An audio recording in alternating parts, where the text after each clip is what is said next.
Without objection, the chair is authorized to declare recess at any time. We welcome everyone to today's hearing on victims' perspectives on the Biden-Harris border crisis. Chair will now recognize himself for an opening statement. On day one, the Biden-Harris administration made 3 changes that led to the unprecedented situation we've seen in our country. Day one, they decided no more building the wall, no more remain in Mexico while we evaluate your asylum claim, and once you get here, you will not be detained, you will be released into the country. And as a result of that, 10 million migrants have come into the country, 99 on the terrorist watch list. We've lost track, they've lost track of hundreds of thousands of young people who came into the country. Because of all those decisions made, again, deliberately, intentionally, in a premeditated way on day one of this administration, all kinds of terrible things have happened. All kinds of terrible things. Jocelyn, Nungaray, Noah Rodriguez, Kayla Hamilton, Weston Fundner, Rachel Morin, Laken Riley, Maria Gonzalez, Sam Fagan, Gabriel Fagan. Each one of these individuals were someone's child. Each one had a promising life ahead of them. Each one had people in their lives who loved and cared for them. Each one is a victim of the Biden-Harris open border policies. Jocelyn and Maria, not yet even teenagers, were brutally assaulted and murdered by illegal aliens who were released into the country by this administration. Kayla and Laken, young women pursuing their dreams, were brutally assaulted and murdered by illegal aliens who this administration released into this country. Rachel Morin, a mom of 5 young children, was brutally assaulted and murdered by an illegal alien welcomed into this country by Kamala Harris and Joe Biden. Noah Rodriguez, Sam Fagan, Gabriel Fagan, Weston Fundner, teenagers and young men with bright futures were poisoned by fentanyl that this administration refused to stop from flowing across our southern border. You may have heard these names and stories and those of countless other victims of criminal illegal aliens, but not from Kamala Harris. Last week, a teenager in Manassas, Virginia, was allegedly kidnapped by an illegal alien purportedly released into the country again by Joe Biden and Kamala Harris's administration. In January, 2 New York City police officers were assaulted by a group of illegal aliens who entered the country thanks to this administration's open border policy. In May of 2023, a teenage girl in Alabama was viciously assaulted in a restaurant bathroom by an illegal alien with a violent arrest record in his home country, who was able to enter the country as a, quote, got away because of this administration's policies that ensure Border Patrol agents are too busy processing illegal aliens to actually patrol the border and do their job. Last February, a Nassau County, New York man was the victim of a brutal anti-Semitic attack at the hands of an illegal alien who this administration released into the country. I could keep listing these stories. This is what happens when you have an administration that doesn't care about border security, that prioritizes aliens over Americans and legal immigrants, and that refuses to enforce immigration laws in the interior of the country. I'm sure that we'll hear a lot of excuses from my Democrat colleagues today. We will hear how the illegal border crossings have decreased. Of course, we all know that the Kamala Harris and Joe Biden are flying illegal aliens right now into the U.S. interior. We will hear that tired and flawed argument that natives commit more crimes than immigrants. Even if that was true, would it matter to Rachel's family, or Kayla's mom, or Jocelyn's mom, or Weston's family? The truth is that in every crime I've discussed, every one committed by an illegal alien was preventable. If only we had an administration that did their job. But unfortunately, we don't. We have a Democrat presidential candidate who for years advocated for open borders. She was appointed the border czar, yet presided over the largest mass illegal immigration in U.S. history. She has called for ICE to be abolished. She has laughed off questions about border security. She has promoted amnesty. She has said that, quote, undocumented immigrant is not a criminal. Thanks to Kamala Harris and Joe Biden, we're on track to get to 12 million illegal aliens in the United States in this 4-year administration. 12 million. I always tell folks, 12 million, that's the equivalent of the entire population of our state of Ohio, 7th largest state in the union. And that's not even counting the 1.9 million known gotaways who've evaded Border Patrol, or the unknown number of gotaways who've not even been detected. American communities are left to suffer the consequences. We're going to hear from people who've suffered it in a direct way today. And with that, I would yield to the ranking member for his opening statement. Thank you, Mr. Chairman. Mr. Chairman, before I start, I'd like to take a moment and express my sincerest condolences to all of our witnesses who have lost loved ones and to all of their families. I cannot imagine how difficult this loss has been for you, and I appreciate you being here to share their stories. May their memories be a blessing. Unfortunately, instead of working in a bipartisan fashion to find meaningful solutions to our broken immigration system, we are sitting in yet one more partisan hearing designed to divide us and to score political points before an election.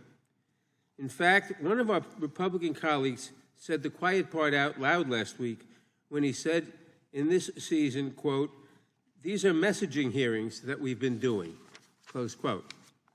With only 8 weeks until Election Day, our Republican colleagues are trying to do everything they can to blame Vice President Harris for what they now call the Biden-Harris border crisis. They label her the border czar and the leader of the administration's border policy, even though they know that that is not and never was the case. Let's be clear. Vice President Harris was never in charge of immigration policy for the Biden administration and was certainly not the border czar.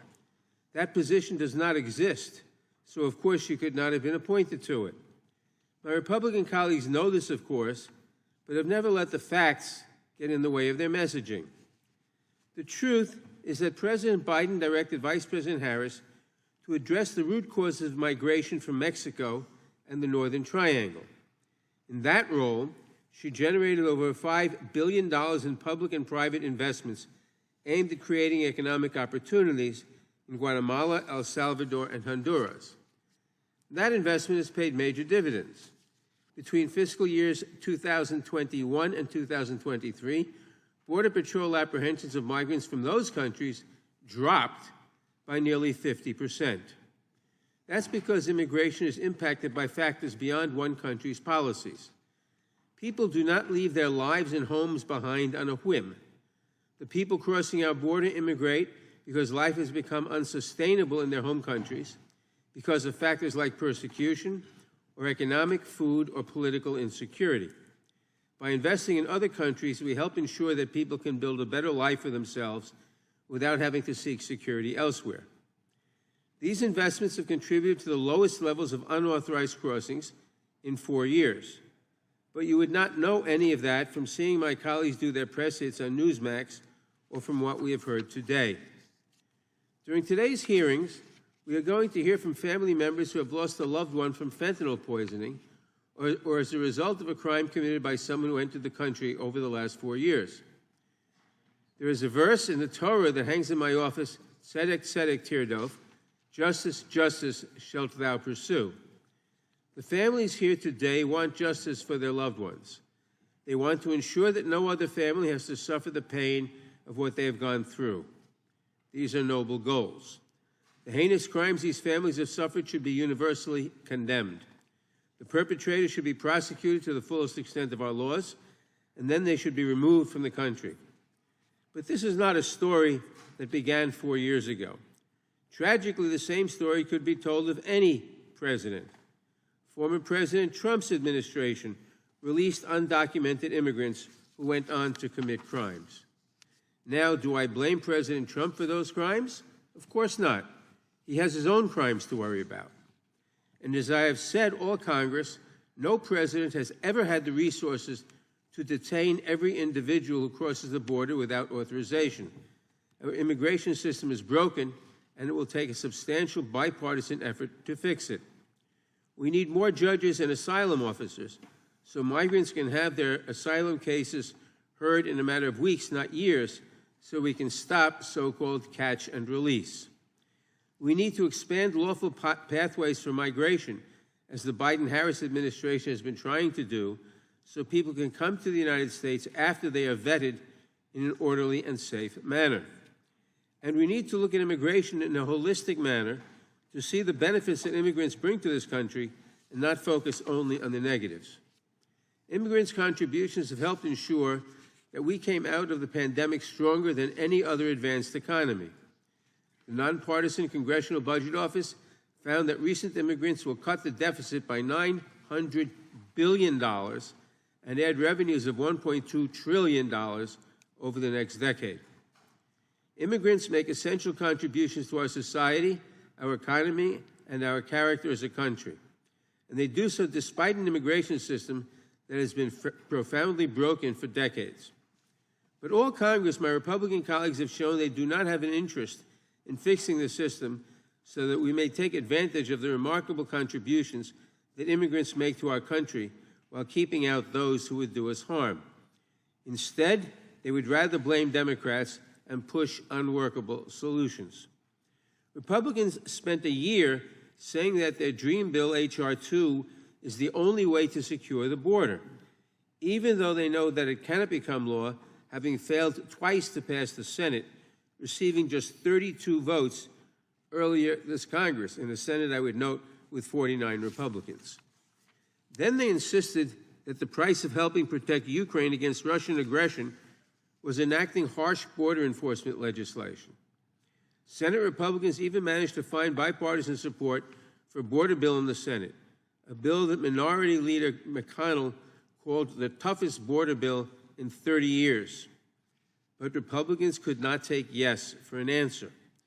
Donald Trump said that he did not want to do anything that might help at the border in an election year because he wants immigration as a campaign issue. Other Republicans said it out loud, too, saying they don't want to, quote, do too damn much to help a Democrat, close quote. Republicans showed clearly what Democrats have been saying over and over again, that they don't want to do anything that would help address our immigration system. They clearly have given up. They just want to demagogue. I wish that was not the case. Vice President Harris has made it clear we need a reformed immigration system with robust lawful pathways to citizenship, strong security and controls at our border, and a modern approach to a global issue that has been neglected for far too long. Democrats stand ready to work on real solutions to these problems. I only wish we had a willing partner.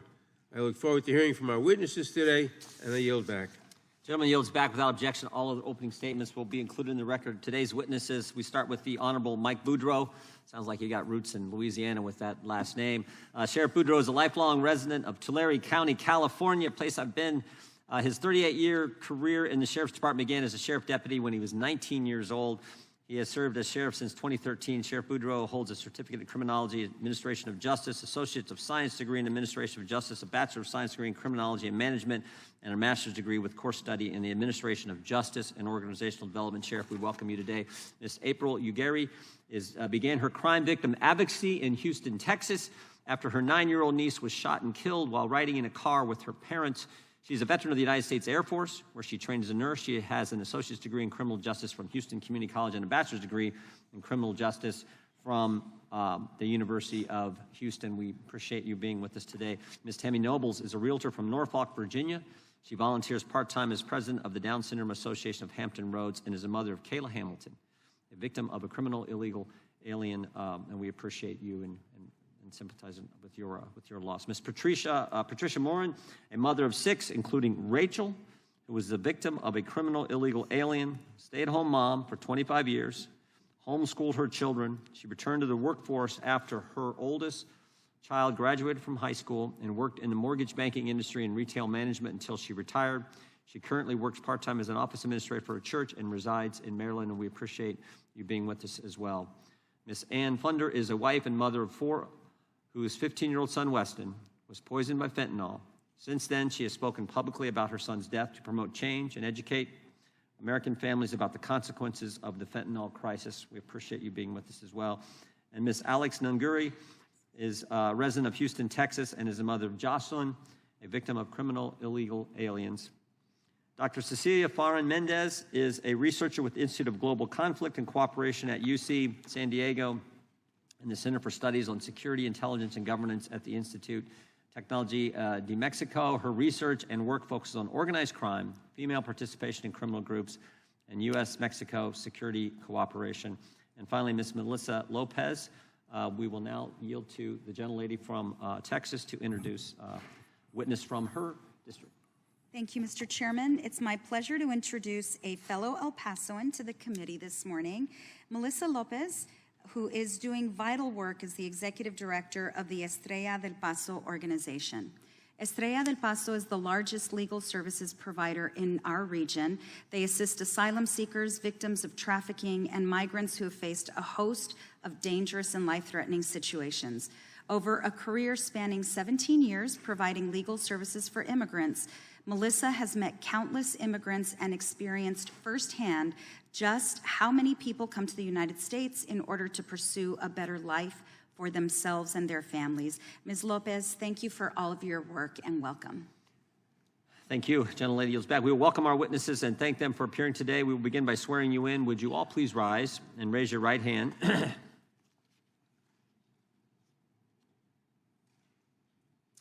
Do you swear or affirm under penalty of perjury that the testimony you're about to give is true, correct, and to the best of your knowledge, information, and belief, so help you God?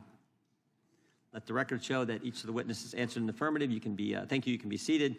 Please know that your written testimony will be entered into the record in its entirety. Accordingly, we ask that you summarize your testimony in 5 minutes. We're going to run right down the line, we will have to break in about 35 minutes. There's an important ceremony taking place over in the Capitol for the families of folks who were killed in Afghanistan 3 years ago. And members want to be that. But we'll take a break and we'll have some food for you. But we're going to start with the sheriff and then move right down the line. So Sheriff Boudreaux, you're recognized for 5 minutes. Chairman Jordan and Ranking Member Nadler and distinguished members of the committee, my name is Mike Boudreaux. I am the sheriff of Tulare County in California. Tulare County sits in the heart of California, right in the center. We're a very large agricultural community. I have spent 38 years in law enforcement working in the sheriff's office and working with victims throughout my career. I am also an FBI National Academy graduate in Class 251, where I have law enforcement leaders from all over the country and as well all over the world who I have connections with.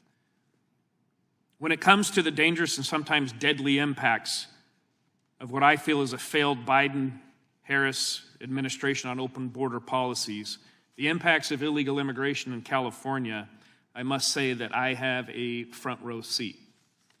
I also served as the California State Sheriff's Association president, where I meet regularly with all other 57 sheriffs, there's 58, me being number 58, in the state of California hearing their stories. There's a few examples that I would like to be able to provide today. We have a long issue of illegal immigration in California. However, over the last 3 years of the Biden-Harris administration, we have a deadly impact of violent criminals coming into our communities. We have migrant communities of farm workers who are now infiltrated and terrorized by those that they had fled other countries from, who are now in our communities terrorizing them, threatening their children to be involved in drug trafficking, gun running, drug dealing, as well as gangs and sexual activity of children. I'm very involved with these migrant communities as the sheriff, and I can tell you the personal stories and impacts are heart-wrenching. Many of these communities have to do what's called paying rent. You must give money to the drug lord or the gang member or the violent criminal of those that you fled if you want to live peacefully within that migrant community.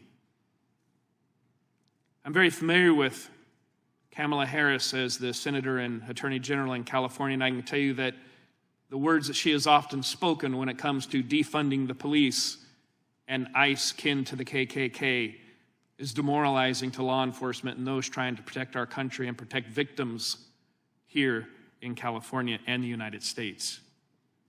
I have, as the president, walked the border, and over the course of the 38 years as sheriff, I have visited the border many times, and I have many friends in the Border Patrol as well as Homeland Security, and I can tell you that they are frustrated. Thousands of people coming through a day where I visited and I saw people from Yemen, China coming through. In our town, we had a friend of mine, Jody Jones. His brother was shot and killed at an AM/PM mini-mart where an illegal immigrant who had been deported 3 times over found his way back into the United States, attempted a robbery, and shot and killed a man.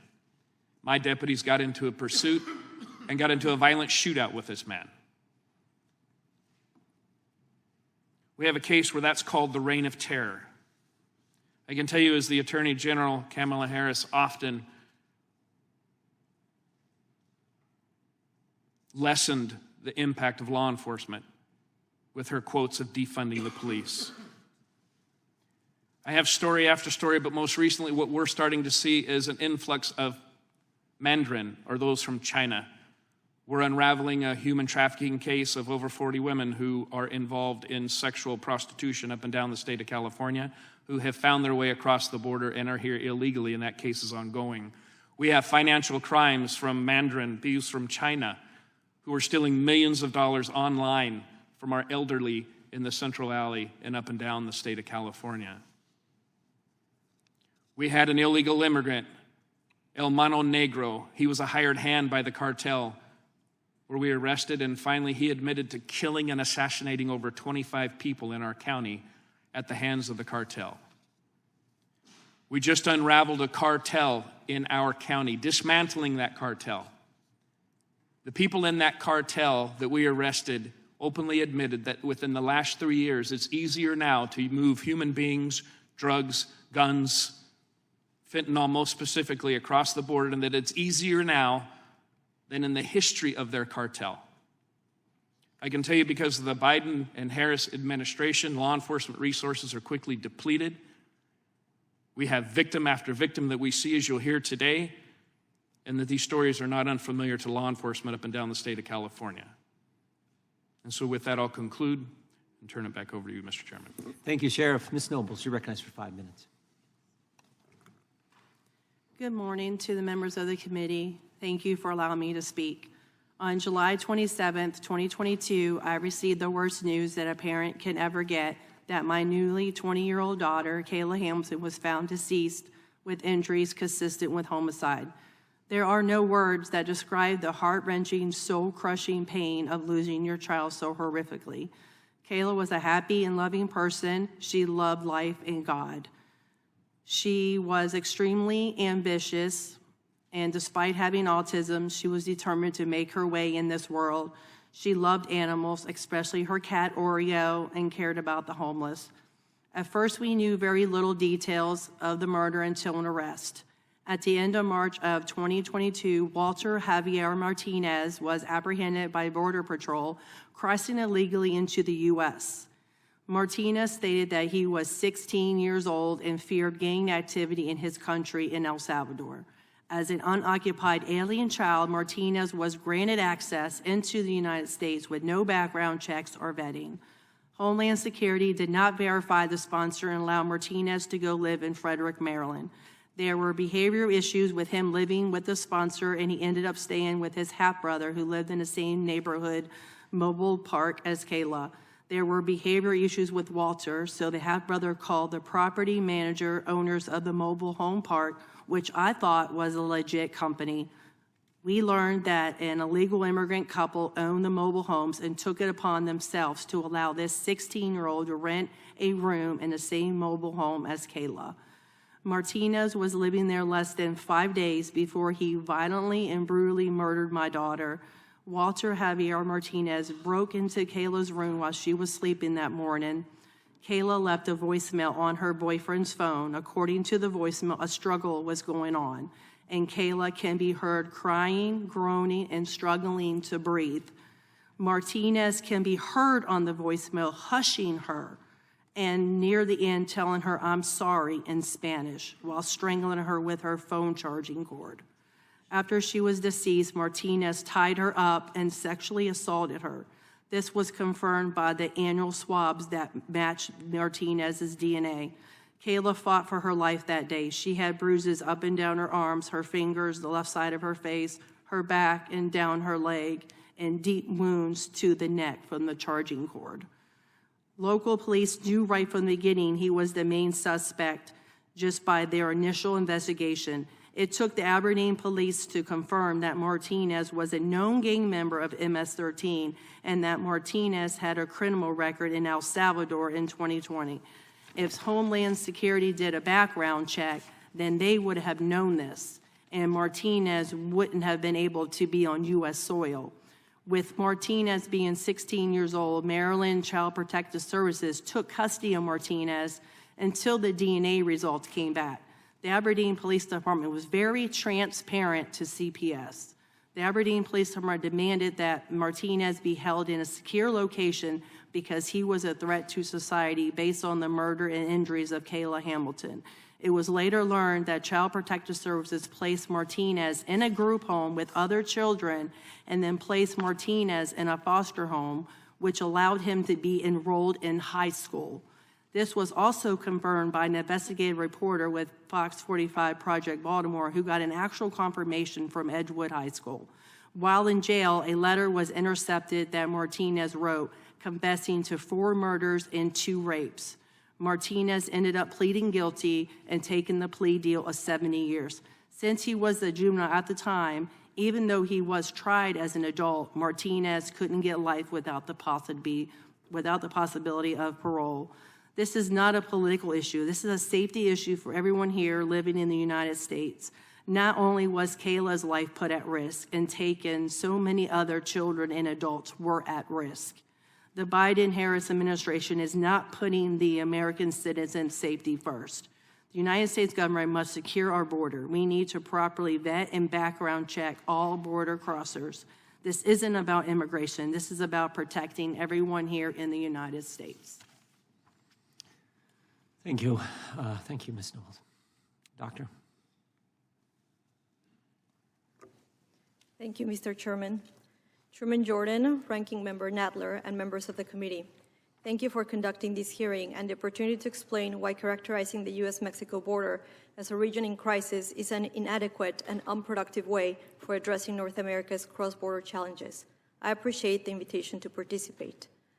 I am an expert on organized crime and U.S.-Mexico security cooperation. As a scholar of U.S.-Mexico relations and as a proud resident of the border region, I am convinced that transnational problems require transnational solutions. To the families testifying today, I want to acknowledge your grief. There are no actions that can reverse the tragedies that you have experienced. My testimony today does not seek to invalidate yours. On the contrary, it is precisely because I have witnessed and collaborated with families on both sides of the border that have lost loved ones that I am here to offer what I believe is a more constructive and sustainable path forward.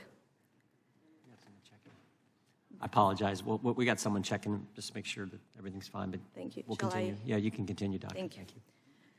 The human cost of our shared tragedies cannot be overstated.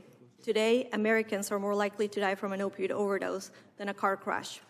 Equally important, homicide is the leading cause of death for men ages 15 to 44 and the second cause of death for women ages 15 to 24 in Mexico. Painfully, while families who have lost loved ones to overdoses or homicides may find some degree of solace in visiting their graves, this remains a dream for the thousands of family members who search for the more than 115,000 Mexicans who have disappeared. North America is facing simultaneous and connected health crises. Perhaps paradoxically, the silver lining is that there is no secret solution awaiting to be discovered. Actions available to Congress can contribute to stemming the devastating effects of these public health challenges and can be implemented through U.S.-Mexico cooperation. Even though the border is characterized in Washington, D.C. and Mexico City as a perpetual crisis, for those of us who live and work in the region, we know this is where the most creative and innovative developments in the bilateral relationship take place. This is not an overstatement. Consider, for instance, the health challenges the world faced with COVID-19. In a time of fear and uncertainty, where countries close borders, the governments of California and Baja California worked in partnership with public health experts, academia, and the private sector to engineer a cross-border vaccination program, a program, I might add, that actually benefited supply chains for the defense sector in the U.S. as well. This type of proactive, collaborative ingenuity, rather than unilateral measures, is what is most urgently needed. Today, I present to you an evidence-based call to action from the border with 6 actions to start. First, support the Stop Arming Cartels Act. Simply stated, by failing to address firearms trafficking to Mexico, the U.S. is subsidizing the operating costs of criminal groups. It is as if cartels receive an annual aid package with state-of-the-art technology to carry out the crimes this Congress wants to stop. Develop mutually accepted vetting mechanisms for exchanging information. Best practices from other parts of the world show that weakening the activities of organized crime requires trusted partnerships across countries. As long as Mexico and the U.S. lack these mutually accepted vetting mechanisms, bilateral cooperation will be hindered. The Bipartisan Safer Communities Act is an important step in addressing straw purchasing and trafficking. However, successful implementation requires resources for prosecutors and the ATF. The BSCA also provides an opportunity for seeking meaningful cooperation with Mexican counterparts.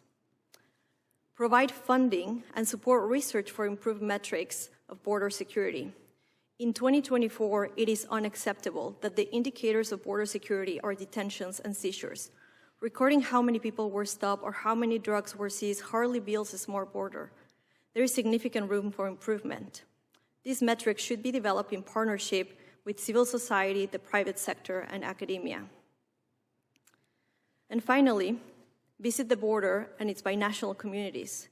The border is not only a legal definition or a boundary between two countries. Our shared problems and their solutions do not stop and start where the fence meets the ocean. There is no first substitute for first-hand experience. Thank you for your time, and I look forward to your questions. Thank you, Dr. Ms. Lopez. You're recognized for 5 minutes. Thank you. Good morning, members of the committee. I'm grateful for this opportunity to appear before you today. My name is Melissa Lopez, and I am the Executive Director of Estrella del Paso, formerly known as Diocesan Migrant and Refugee Services. I'm an attorney who has spent my 17-year career working with and representing immigrants in immigration matters. Estrella del Paso is the largest provider of free legal services in far west Texas and New Mexico, serving nearly 58,000 people in 2023. In my experience, immigrants come to the United States to contribute in positive ways. They make our communities more vibrant by sharing their culture, language, and traditions. I was born and raised in El Paso, the child of immigrants from Mexico. Though born in Mexico, my parents are now naturalized U.S. citizens and have spent more of their lives in the United States than in Mexico. I graduated from the University of Texas at El Paso in 2004 and then attended the University of Texas School of Law in Austin, graduating in 2007. As much as I loved living in Austin, I knew that I would be returning to El Paso after law school. I was blessed to be hired at Estrella del Paso, and the rest, as they say, is history. In my 17-year career, I have been blessed to work with thousands of immigrants from all over the world. My experience working with immigrants has taught me one special lesson. The only difference between me and my clients is where we were born. Had I been born just a few miles south of where I was, in the hospital in El Paso, I would be them. It has been my experience that the people I am blessed to serve are simply trying to provide for their families and ensure they are safe. My mom always says that a parent's goal is to create a life that allows their children to do better financially than their parents did. I find this to be particularly true in my clients. They walk well over 2,000 miles to ensure that their children are safe, can thrive, and live a peaceful life where they can achieve their dreams. In truth, I'm a prime example of what children of immigrants can do. I'm the first in my family to graduate college. I'm the first in my family to obtain a professional degree. And I'm the first in my family to become an attorney. I am who I am because I have seen my mom work hard and fight through adversity and have a grit that I wish I had just a little bit more of. I think one of the biggest blessings of my life is being born and raised in El Paso. El Paso is a binational, bicultural community in far west Texas that sits on the border between the United States and Juarez, Chihuahua, Mexico. El Paso is a community rich in love and culture. El Paso is an immigrant community. So many people are born in El Paso but raised in Juarez, or vice versa, as was the case for my parents. El Paso is consistently ranked among the safest cities in the country, surpassed only by Honolulu, Hawaii, a few years here and there. El Paso is a safe city because we are an immigrant community. The worst crime committed against Hispanics in U.S. history was a mass shooting that occurred in El Paso on August 3rd, 2019. The perpetrator of that crime was a white supremacist born in Dallas, Texas, who drove over 600 miles to massacre 23 people and injure hundreds more at a Walmart in El Paso. He systematically sought out immigrants due to the dangerous rhetoric that all immigrants are bad. After the shooting that killed both United States citizens as well as immigrants from Mexico and Germany, El Pasoans wrapped our arms around the survivors because that is who we are. El Paso, very simply, is love. We recognize, appreciate, and respect the humanity in every single person. We treat people with the dignity they deserve because at the end of the day, we all are human beings. Thank you. Thank you. Ms. Aguirre. Ms. Aguirre, just hit the mic there if you could. Thank you. As a daughter of immigrant parents, I am ashamed of what the Biden and Harris administration has done to our country by opening our borders to all, including criminals, who are wolves in sheep's clothing. Doctor, I heard you mention that over 115,000 people are missing in Mexico. I know. One of those people is my cousin, and all of my family lives in Mexico. We have to comprehend that the majority of those are women, and there's a word that is used in Mexico, and it's called femicidio, and that's called femicide. The act of being murdered just because you are a woman. It is unimaginable for us to think that alongside those seeking refuge are not the same people that are there to victimize them, and alongside victimized citizens as well. I have personally worked 3 cases within the city of Houston where little girls were targeted simply because they were young, beautiful, and vulnerable, and of course, underage. Predators have an appetite for children. And in all these cases, there was an 11-year-old, a 12-year-old whose mom is here today, and a 16-year-old freshman in high school. I'm gonna be the voice today for Maria Gonzalez, who is also a migrant. She arrived here, and her father didn't own a vehicle. He walked to work. Her father is the essence of the type of immigrants we should want in this country. Law-abiding, hardworking man working for $7 an hour, 14 hours a day. He left that weekend and he told his daughter he was going to work. She had a cell phone. She was in the safety of her home. This migrant that came here as a child crossed the border, was given to a sponsor, and was only here 3 weeks before he decided to leave his sponsor's home, go to Pasadena, Texas from Louisiana, and he saw Maria. At one point or another, he decided that was going to be his prey. He saw her father leave to work.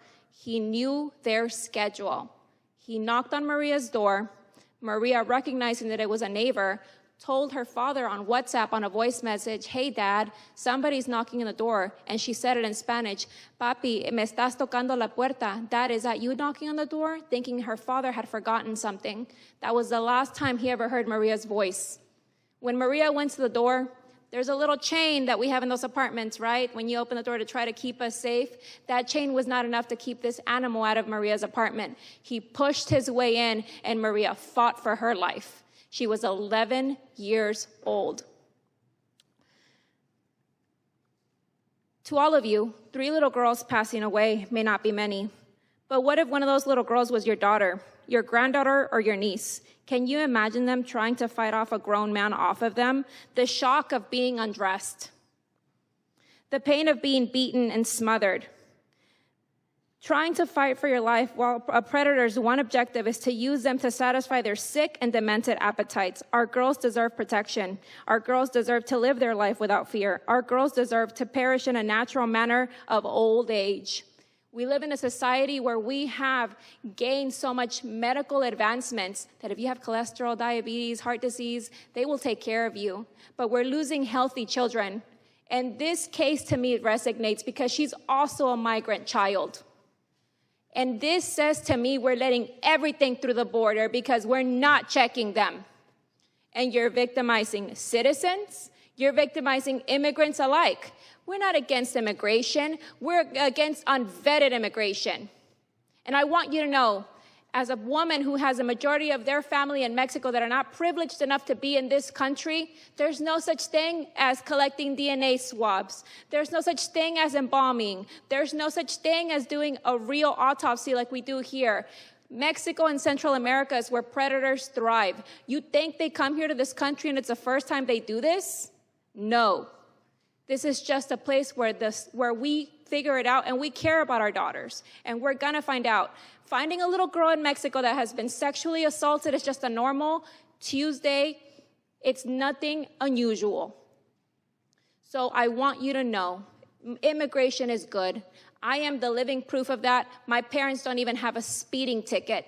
That's the type of migrants we want. But bringing them to this country, it's further victimizing what these same immigrants got away from in their countries. We have to have some form of check and balances, a real system to identify these criminals that are hiding in they're wolves in sheep's clothing is what they are. So I ask you, I implore you, close your eyes. I know you have a little girl in your family. Imagine somebody undressing her. Imagine somebody fighting her. Imagine somebody strangling her. Maria was so covered in bruises, I had to go and shop for a funeral dress for her to cover the damage that man did to her. Maria lost fingernails in her fight, and she's a migrant child. Not everybody is the same, and we have to identify these monsters because, like my dad says, they're giving all of us good migrants such a bad name. We owe it to the migrants that are getting away from these communities, and we owe it to our citizens to offer them a safe society. People say, well, citizens kill too, but in these cases, all of these cases are migrants that cause this. And it's the failure of our policies by not checking them. Thank you. Amen. Well said. Ms. Fundner, you're recognized for 5 minutes. Thank you. Dear members of the House Judiciary Ms. Fundner, hit that microphone too. Hit that button right there, yeah. Dear members of the House Judiciary Committee, my name is Ann Fundner, and I'm a wife and a mother of 4 beautiful and amazing children. And I'm here to share the story about the devastating consequences, just want to put that up real quick, of the Biden-Harris administration's open borders. I hope that by sharing my pain, others may be spared the same heartache. I want to tell you about my firstborn son, Weston. He was an extraordinary child. He was the best big brother. He was a sweet and loving son and a great friend to so many and a joy to everyone who knew him. We attended church. He loved football, hockey, surfing, had so many friends. He had a great heart of gold and a compassion for others that I've never seen on another person. He was always standing up for other people. My husband and I were fully involved in our children's lives, and Weston, like so many teenagers, he wanted to fit in. And during his second semester of his freshman year in high school, at the early age of 15, he succumbed to a moment of peer pressure. He made one tragic mistake, and it took his life. And in February of 2022, our lives were shattered. Our firstborn son, my everything, he was gone. And his whole future and everything that we had prepared him for, all of our hopes and dreams, were stolen in that instant. And despite our best efforts, and our conversations about the dangers of drugs, and our constant support, and our love for him, and he knew he was so loved, fentanyl claimed our son. But our kids are supposed to learn from their mistakes, and 20 years ago, this would not have killed my son. But they're dying from him. Kids today can't make mistakes. Fentanyl changes everything. Illicit fentanyl came over the open borders illegally that killed my son. It didn't give him the chance to learn from his mistake, and I hold Joe Biden and Kamala Harris responsible for my son's death. Their open border policies have led to this devastating crisis. Our tragedy could have been prevented if they had taken decisive action to protect Americans from fentanyl flooding over the borders.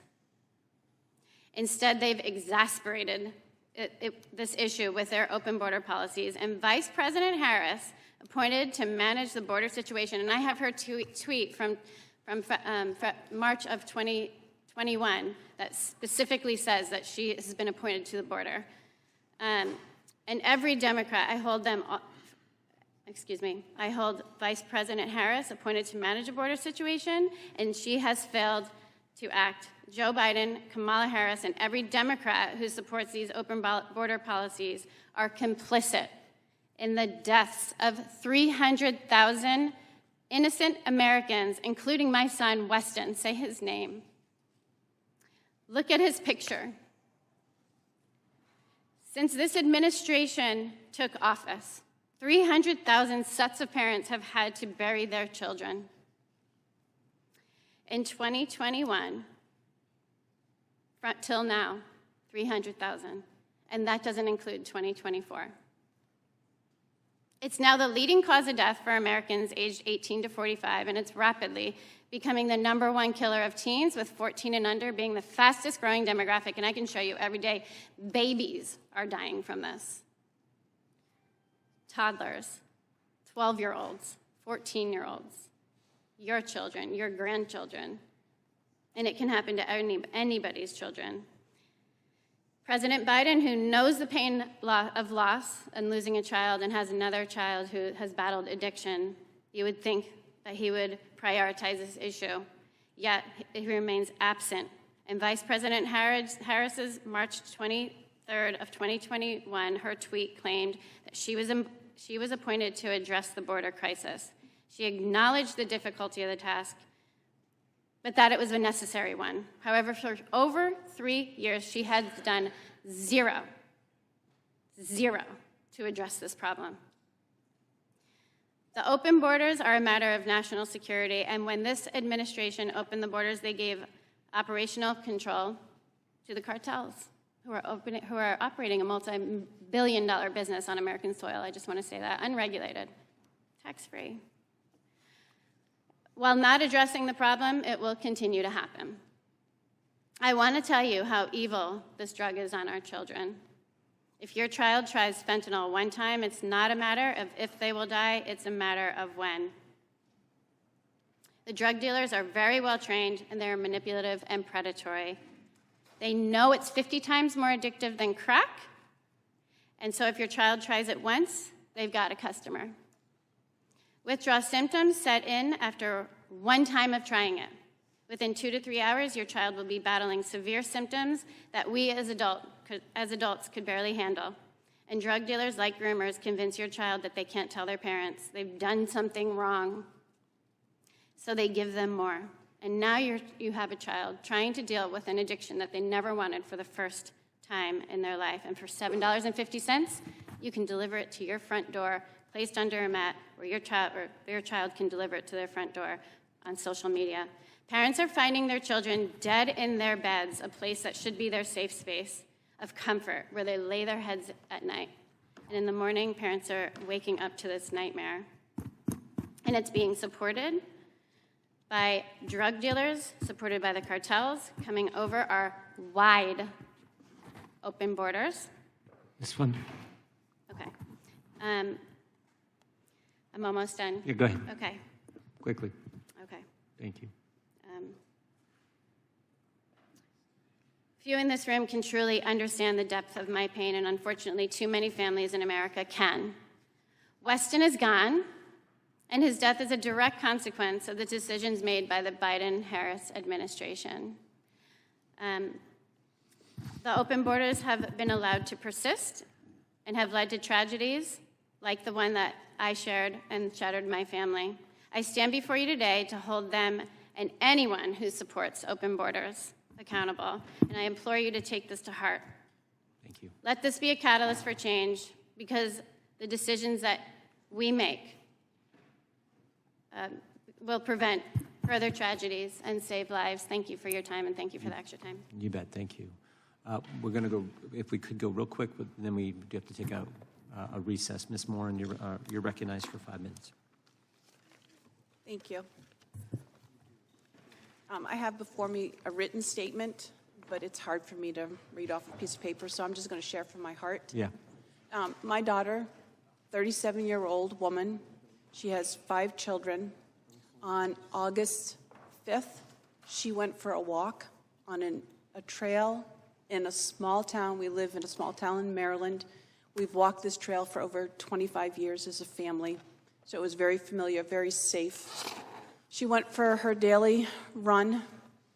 She didn't come home that night. The next day, they went out looking for her. They found her, and I'm going to tell you what the court records have said.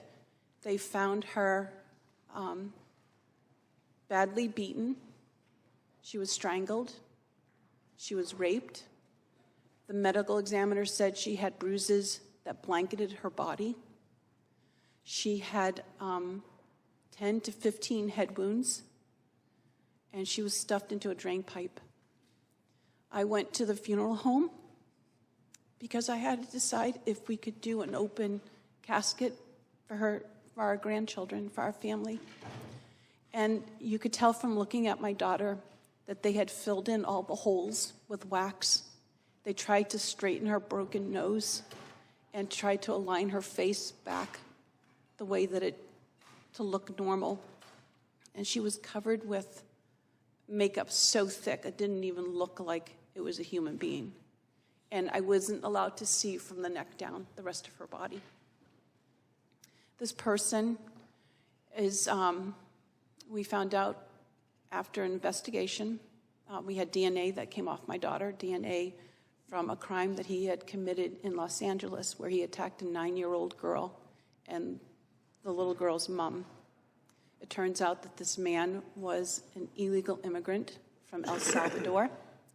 Tammy Noble's and I live in the same town that Tammy Noble's daughter lives in Maryland. My daughter lived 15 minutes south of this town. An illegal immigrant, he crossed the border 3 times, was sent back. The 4th time, he was a got-away. If they had at any time did the cheek swab for the DNA, they would have known that this person had an Interpol warrant for his arrest for murdering a woman in El Salvador, which is why he was fleeing to America.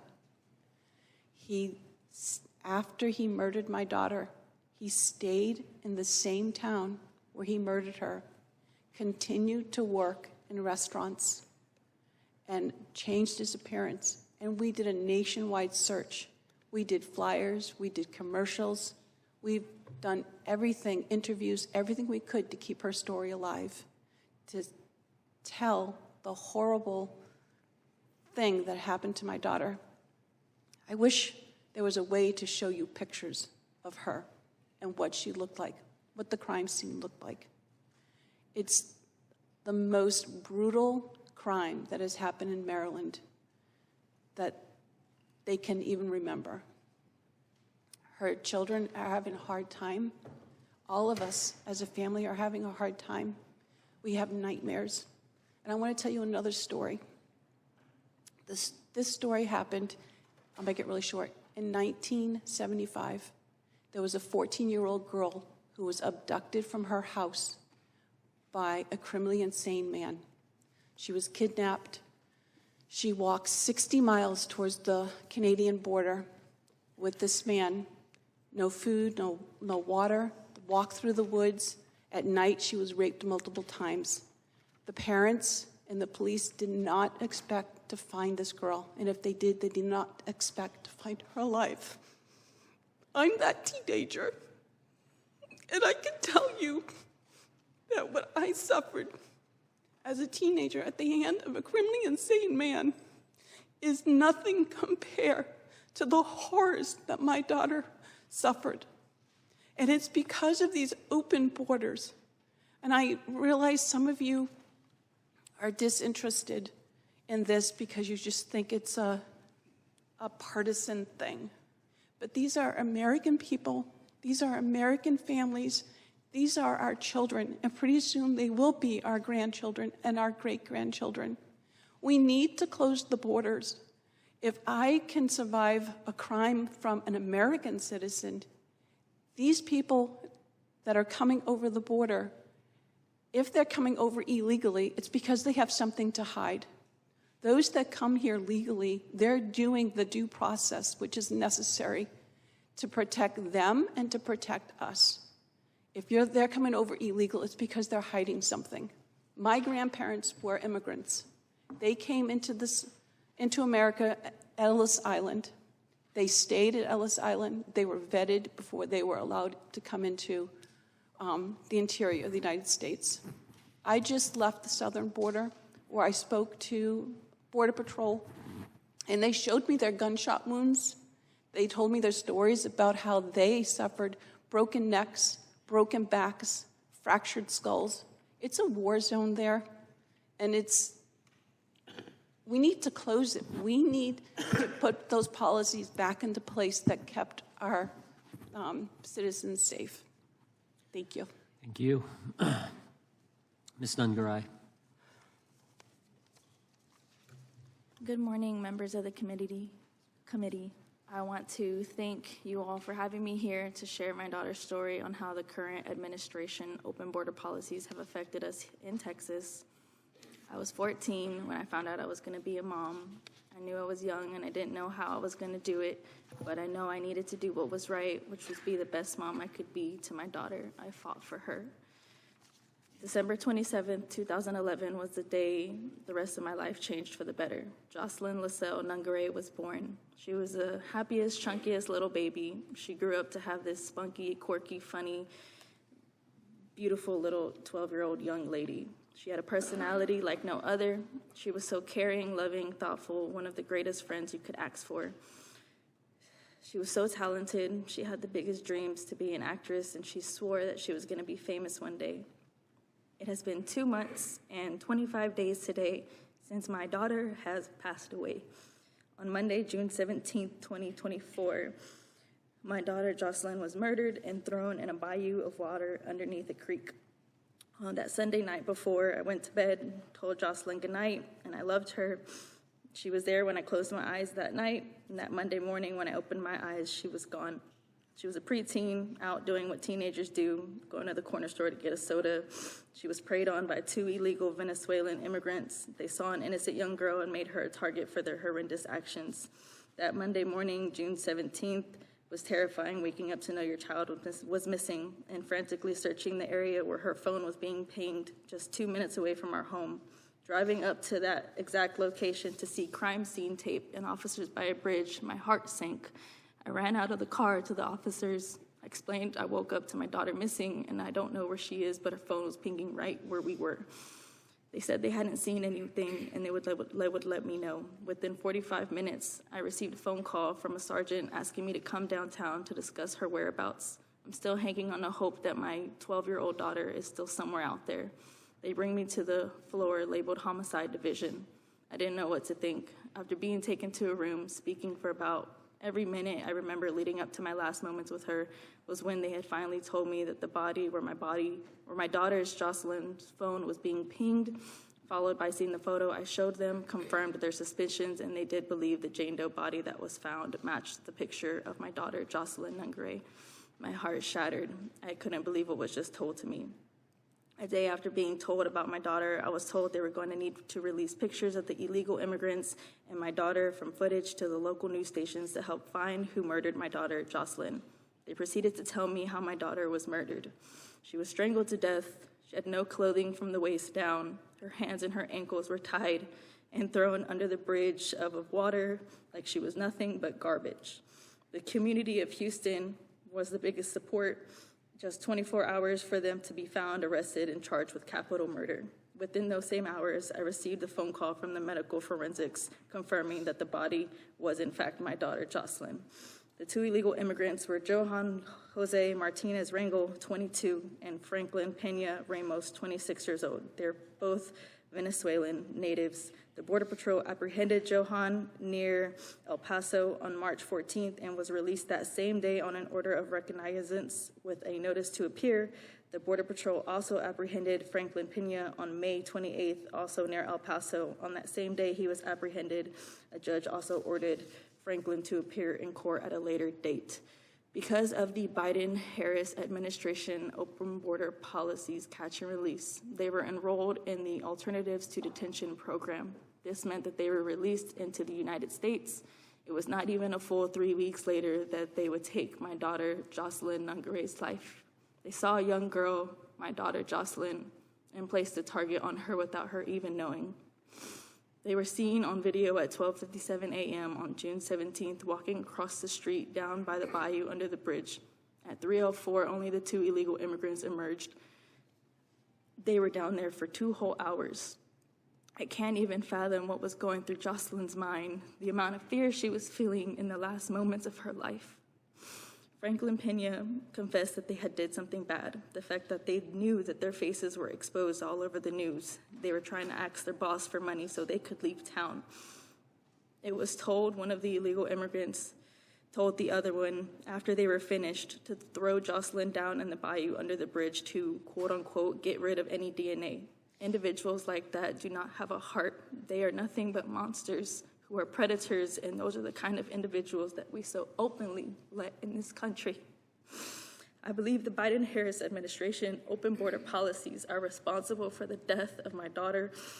The program of the two illegal immigrants were enrolled to failed my daughter. I'm here to use my voice and raise awareness of how broken our country has become with these open border policies. My daughter should have been able to safely walk across to the store knowing that she was going to make it home. In regard to our open border failed policies, I have been working closely with Senator Ted Cruz to push the Justice for Jocelyn Act of 2024, which would require ICE to fill every single open detention center bed before releasing immigrants who entered the country illegally, and to have GPS monitoring tracking for certain immigrants with strict curfew hours, restricting them from being able to be out all hours of the night, and immediately be deported with who violates the terms of their release.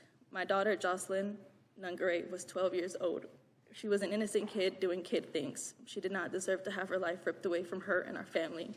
She had her entire life ahead of her. Because of these open border policies, I'll never get to see her start high school, go off to prom, walk down the aisle, get married, or have her own kids, or ever reach her full dreams. All of it's gone. I now and forever will continuously be her voice, and I will not stop fighting for Jocelyn. I come to you all as a grieving mother to please help make this country make a change for the greater good. This country needs to make a change. We need to properly secure our borders. We need to be able to have that security knowing we are safe in our own country. And most importantly, we need to protect our children. They are supposed to be our future. Thank you so much for your time and for the extra time. Thank you. Thank you. Committee will come to order. We will now proceed under the 5-minute rule with questions. The chair recognizes the gentleman from California, Mr. McClintock. Thank you, Mr. Chairman. Sheriff Boudreaux, one of the obvious and most frightening aspects of this open border is the migration of the most violent gangs in the world into our community, such as MS-13 and Tren de Aragua. You said that the cartels are already trying to sink roots into your community. Could you go a little bit more into the details of what you're dealing with now in Tulare County? Yes, sir. What's interesting is that the cartels have actually infiltrated within California, even within agricultural businesses and businesses up and down the state of California. They are very smart, very good at what they do. They're businessmen. They're also very dangerous and violent, and they lead by intimidation and fear. In our county alone, the cartel that we dismantled was a Sinaloa cartel. The DEA is, of the 50 people we arrested, the DEA is still hunting down the primary suspect who actually lives in Sinaloa, Mexico. During the course of this investigation, we did learn that homicides had taken place up and down the state, as well as in the central San Joaquin Valley. And did you say that one suspect was responsible for 25 murders? Yes, sir.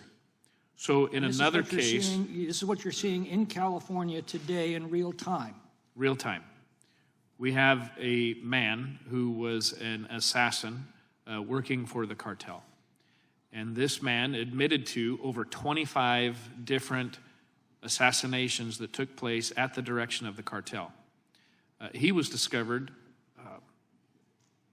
after he had committed a homicide and accidentally had left a receipt from a gas station, and we caught him on video and was able to speak with him, and during the course of the investigation admitted to those. But what he also admitted is that he was responsible for a certain area of California, and there were many other assassins assigned by cartels in California, throughout California, that were responsible for those areas. So this is going on all over the state, presumably, all over every state. Are you hearing from other sheriffs about these issues?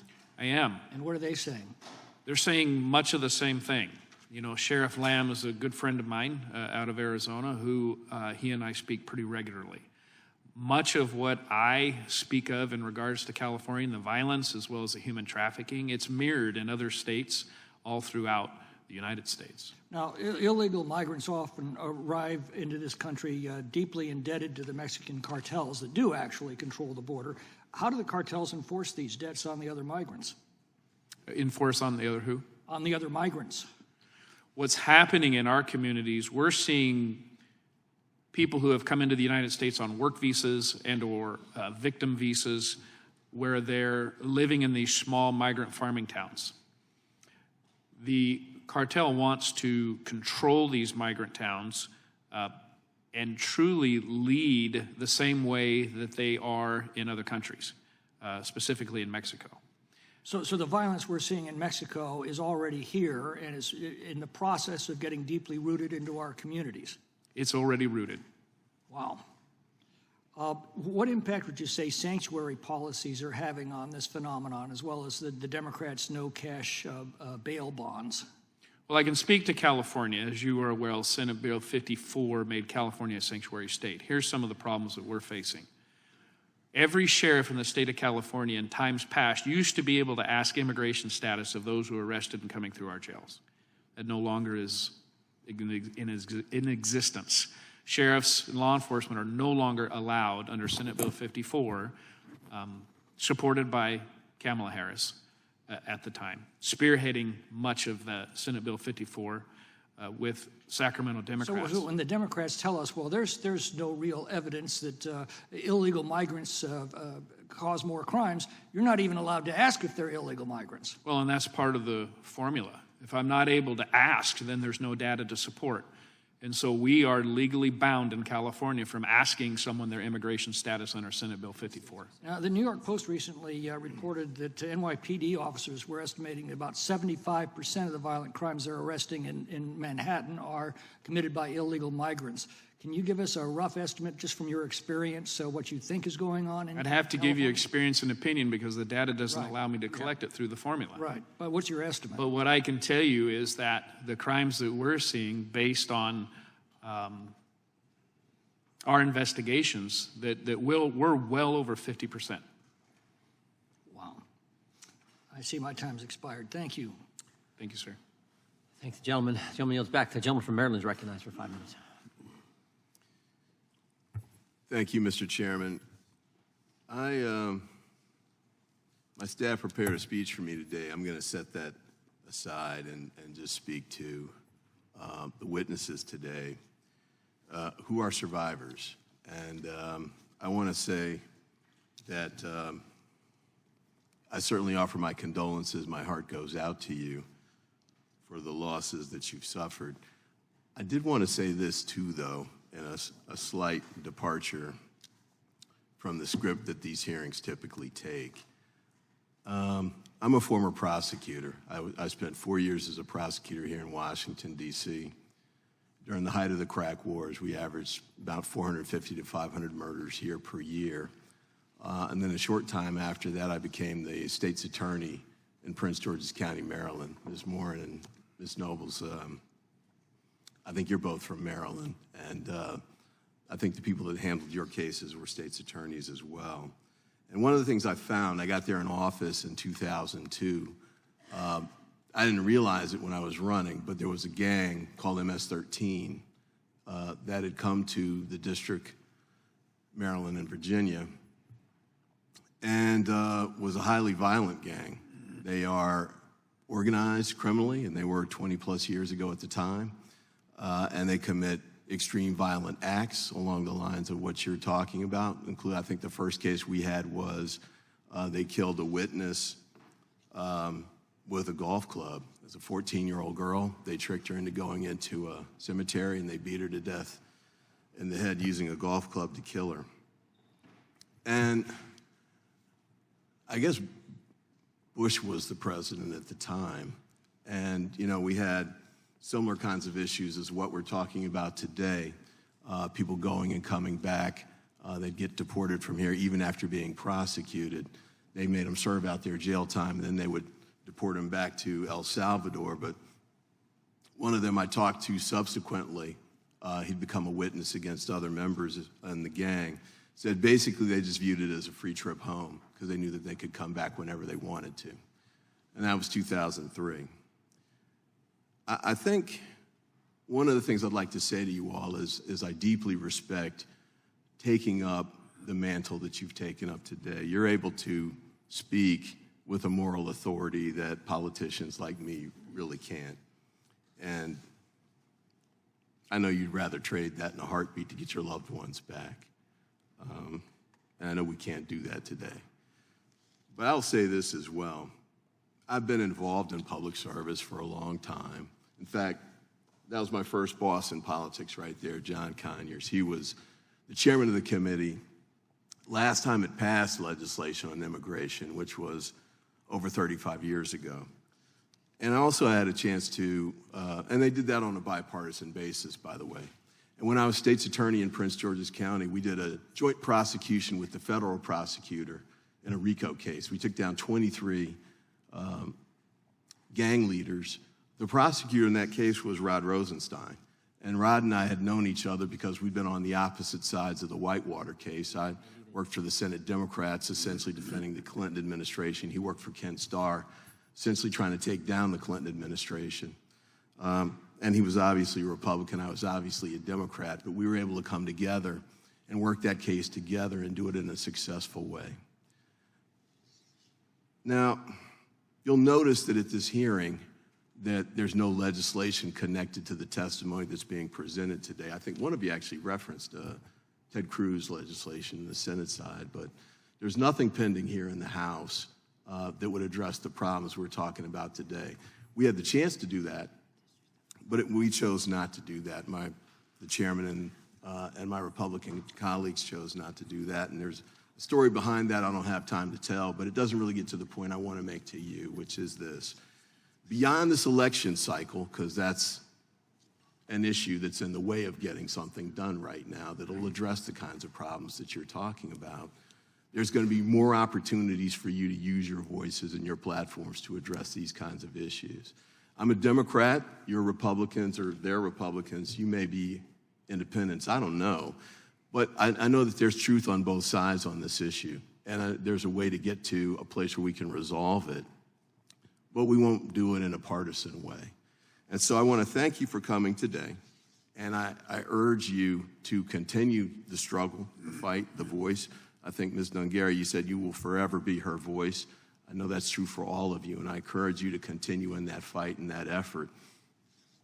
But I hope that we can get to a point where we move beyond the partisanship, beyond the politics that have nothing to do with resolving the problem, and can get to a place where we can address it. Could I, just for an additional moment, Mr. Chairman, if I could read Justice Kavanaugh, this is a quote I read every time we have a hearing like this.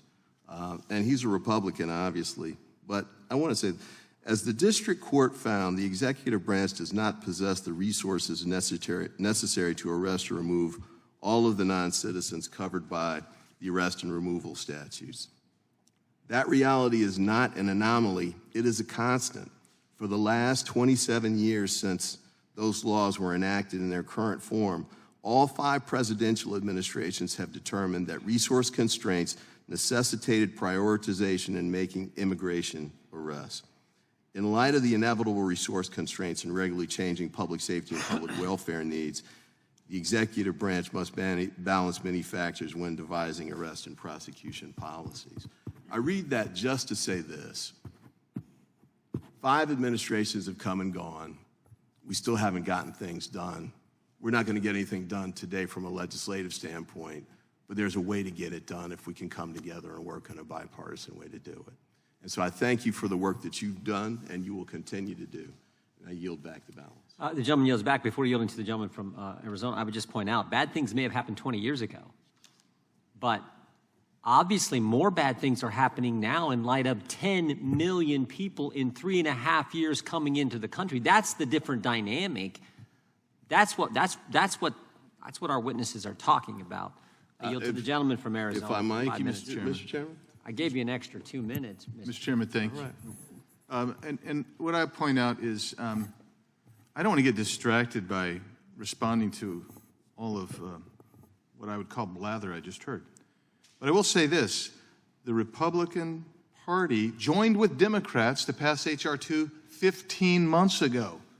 And that was a border security bill. And that would have taken care of a lot of issues that we've seen on the border. So I first want to thank, in particular, all our witnesses for coming, but in particular pay homage to Ms. Nobles, Ms. Aguirre, Ms. Fundner, Ms. Morin, and Ms. Nungaray. Thank you for your courage and your very poignant testimony today, and we won't forget. But I want to read a quote here from one of the witnesses that the Democrats invited. Quote, "But cruel and inhumane actions and policies by the United States Border Patrol, Texas Department of Public Safety, and local law enforcement have made it incredibly difficult for individuals fleeing violence and insecurity to live safely." Close quote. Sheriff, an open border that lets people come in by the millions, unvetted, that terrorize Americans, can you describe that as anything but cruel and inhumane? What we're seeing is very cruel. When I'm looking in the eyes of 11-year-old girls who have been brought across the border and been raped, when we have young families who have been brought across the border as victims of human trafficking landing in the United States, specifically to what I can speak to in the central San Joaquin Valley of California, not one or two, these are hundreds of people coming across as victims, where they're brutally raped, beaten, and used in the sexual way and in the sex industry. It's cruel. I feel that if we secure our border, we vet the people coming in, we identify the most egregious and felonious and those with mental health conditions that are impacting the safety of Americans and Californians, as to what I can speak to, I would identify your statement as being true, very cruel. So just for relational or contextual matter, the Yuma sector, which is one of the largest on the southwest border, in the last year of the previous administration, their encounters were about 8,600. And that includes unaccompanied minors, single men, family units, and others. About 8,500. During the height of what we've seen going on under this administration, the Biden-Harris plan on the border, Yuma at one point was getting that weekly. There have been weekends that they've gotten that. It's now back a pace where it takes about 3 to 4 weeks to get that. What they experienced in 1 year, that small community is seeing about once a month now. And it comes with it the flow of individuals that are totally non-vetted. Away they go. We don't know where they're going. The number one got-away corridor, the Tucson sector in which I live. Number one got-away. We don't know who they are or where they're going. We know that they are trying like crazy to evade capture. And they get into the communities, and you see what's happened by the testimony today. And I keep on my computer, and I was just looking at it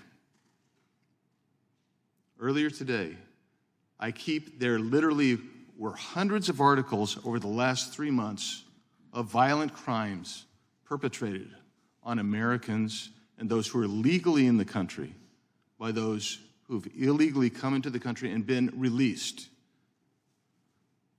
It isn't a matter necessarily of resources because there are ICE beds and ORR beds available.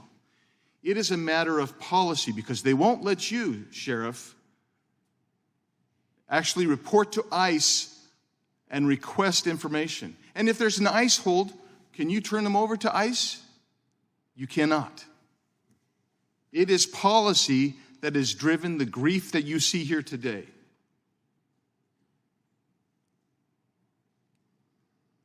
My time is up. Gentleman yields back. Gentleman from Texas is recognized.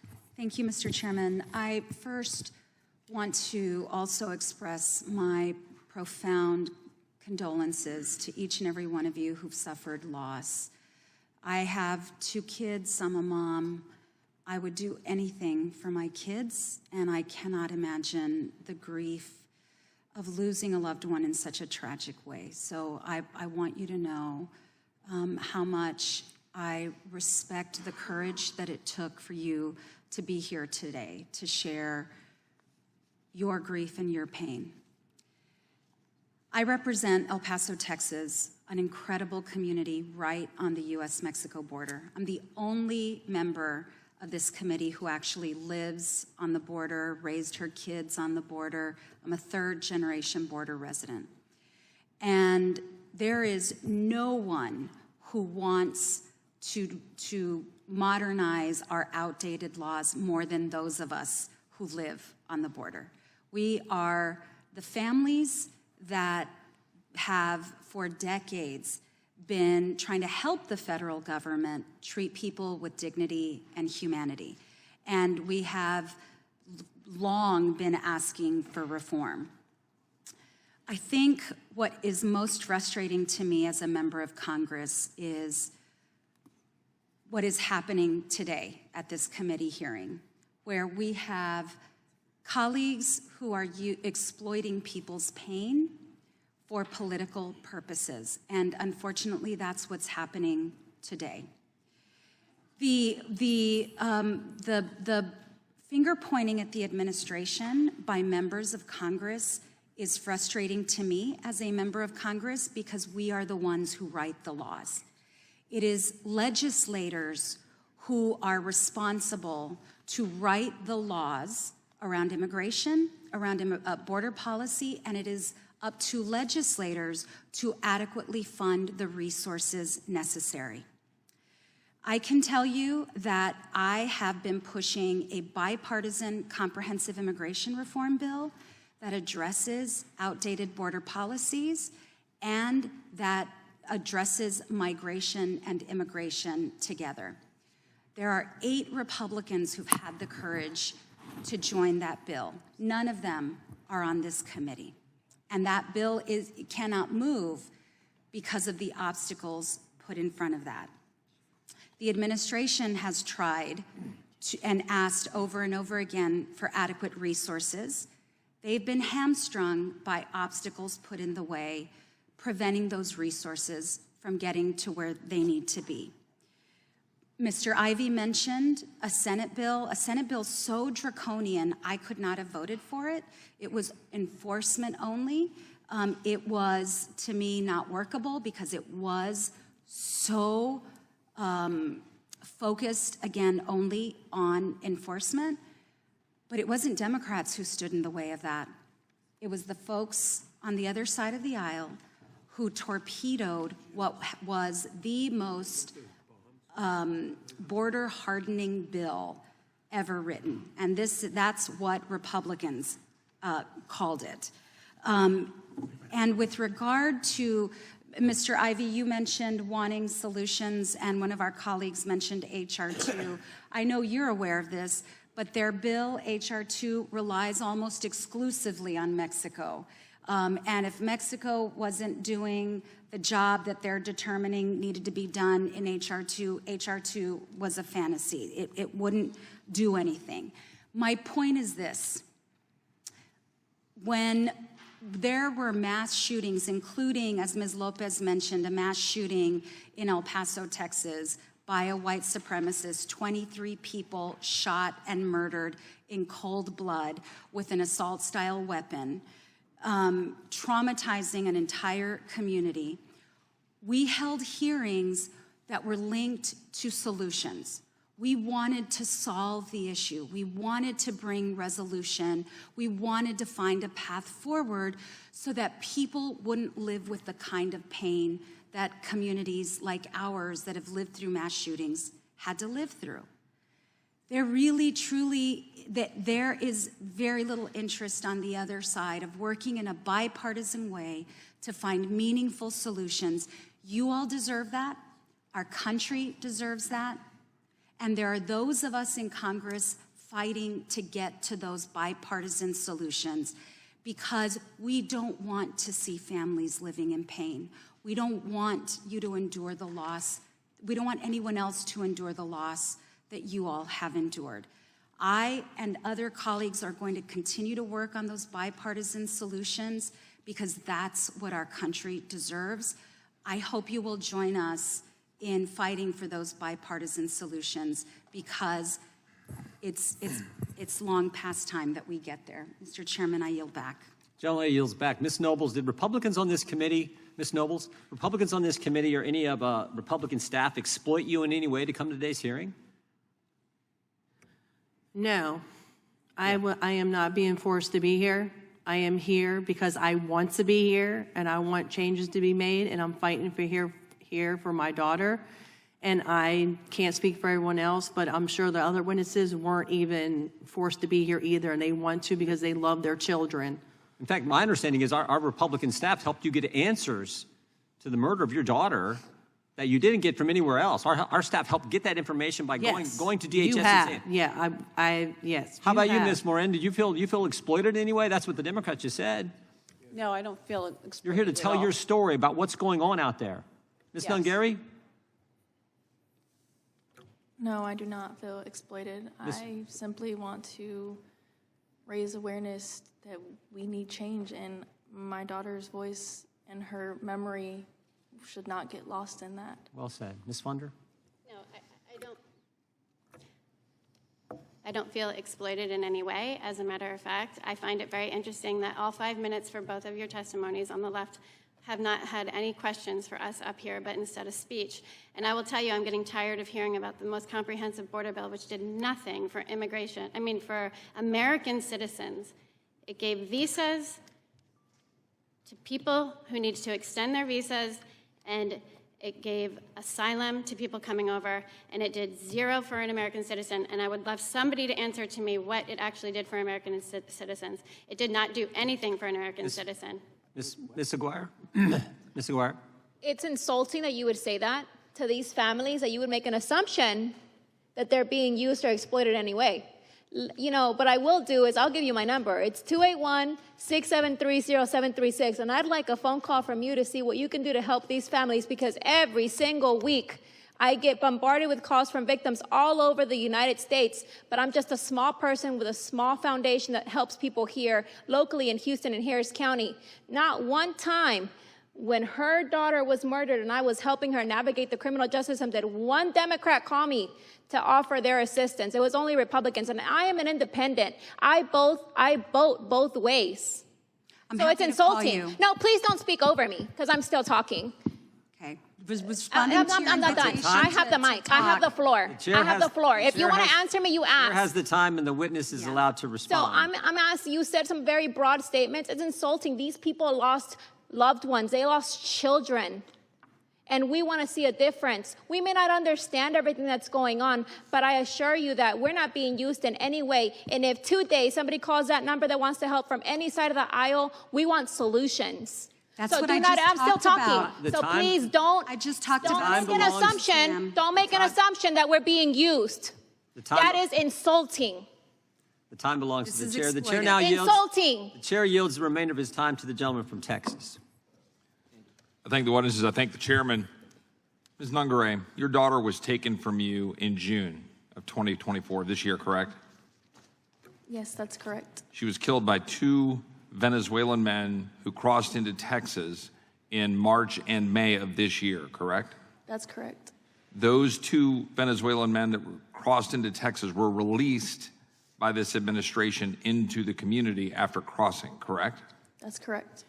Do you believe that your daughter would be here today if they had not been released into the United States? I so heartedly believe that, yes. Ms. Morin, your daughter was taken from you in August of 2023, correct? Yes. Killed by a man from El Salvador who crossed illegally and was a gotaway. Is that correct? Yes. Do you believe your daughter would be here today if the current administration were not overwhelming border patrols such that we have 2 million known gotaways over the last 3 years? I think that if we had the policies in place that we did a few years ago that vetted the immigrants that came in, that my daughter would still be here. Ms. Nobles, your daughter was taken from you in July of 2022. Is that correct? Yes. By a 17-year-old from El Salvador who entered in March of 2022, just a few months before, correct? Correct. Was released into the country. Is that correct? Correct. Do you believe that your daughter would be here today if that individual had not been released into the country according to a mass release program that has been underway for the last 3 years? Yes, she would be alive today if they would have made that one phone call to El Salvador to check, because he did have a criminal record in 2020 and gang-related tattoos. I yield back. Thank you. Chair recognizes the gentleman from New York, Mr. Nadler. Thank you. Dr. Farfan-Mendez, we've heard about some devastating tragedies at today's hearing. Unfortunately, tragedies occur far too often in this country at the hands of non-citizens and citizens alike. Parents are afraid that their kids won't be safe at school, at parades, at grocery stores, and even at houses of worship. The United States has long struggled to pass meaningful gun violence prevention measures into law. Last Congress, we were able to enact some much-needed reforms, but far more must be done. How does our inability to ensure that guns are well regulated, as the Second Amendment calls for, embolden cartels and incentivize more people to migrate to the United States? Thank you for your question, Congressman Nadler. One of the things that when we discuss organized crime is often lost in the conversation is that, like any organization, they also have operating costs. And one of these operating costs is that related to guns and the ability to perpetrate violence. And because it's so easy to traffic guns from the United States into Mexico, essentially what has happened is it has significantly lowered the cost of perpetrating violence in Mexico and other parts in the Western Hemisphere. And what these criminal groups are able to do, because violence is an essential component of their activities, is issue very credible threats to people, meaning that I can convince you, because I have an arsenal to prove it, that either you comply with what I'm saying or there will be consequences. And what we have seen is that to the extent that criminal groups are better armed and have these arsenals, again, that are very easy to acquire and traffic from the US into Mexico and other parts in the hemisphere, this creates displacement in communities, meaning that it puts pressure on migration corridors and it creates challenges in terms of addressing the migration flows that we're discussing here today.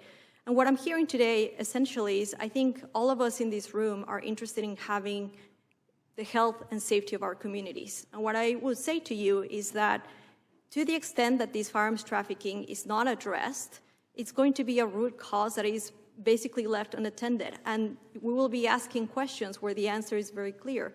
Again, to the extent that these criminal groups have access to firearms that are very easy to acquire from the US and also ammunition, this will make it very cheap for them to perpetrate violence, and it would put a lot of pressure on migration flows. Thank you, Ms. Lopez. Over the past few years, we've seen harmful rhetoric thrown at religious organizations that help migrants, including the Catholic Church and the Hebrew Immigrant Aid Society, HIAS.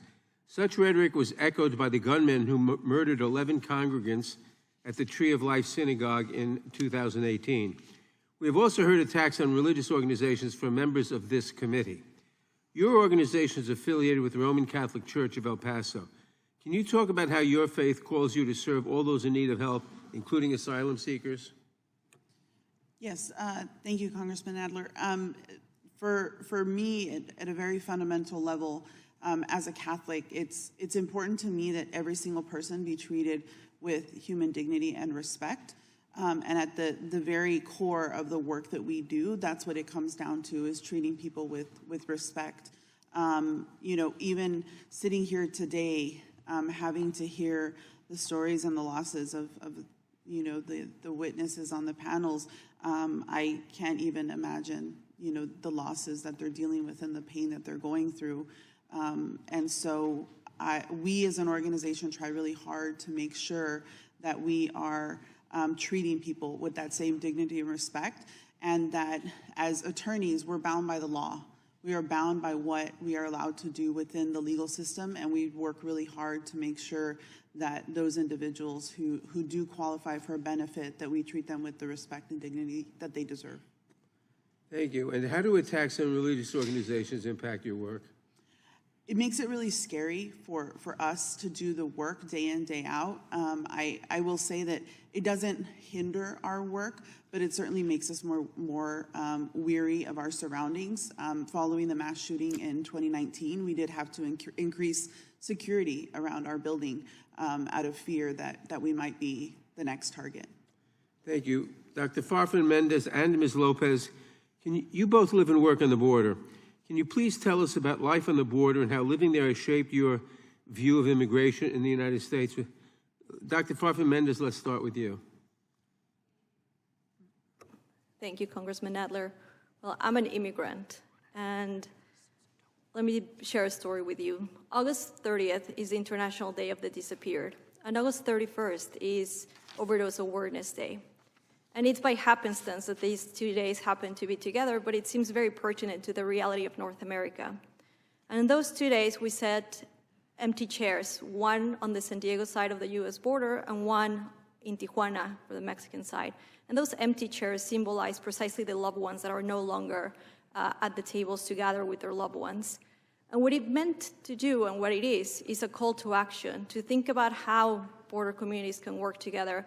And what's interesting and pertinent to this hearing from this call to action at the border is that families on both sides came together to say these are shared tragedies and these are shared pains, and we should be thinking about how we can work together and have meaningful engagement to stop deaths on both sides of the border. And so I will let you with that story of pragmatism and hope, again, from the border in terms of how we can find a path forward. Ms. Lopez. I would say, for me, there's something really beautiful about being on the border. We have the opportunity to live a life that's quite complex, and in that, we know what it's like to be in Mexico. We know what it's like to be in the United States. We have a sharing of culture, a sharing of language, a sharing of so much, and that it almost feels like one large community along the border.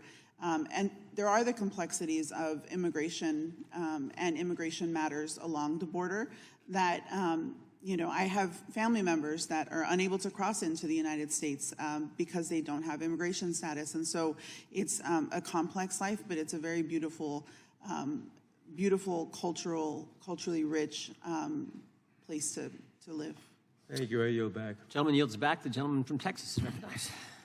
I thank the chairman. I want to finish the line of questioning that I started before.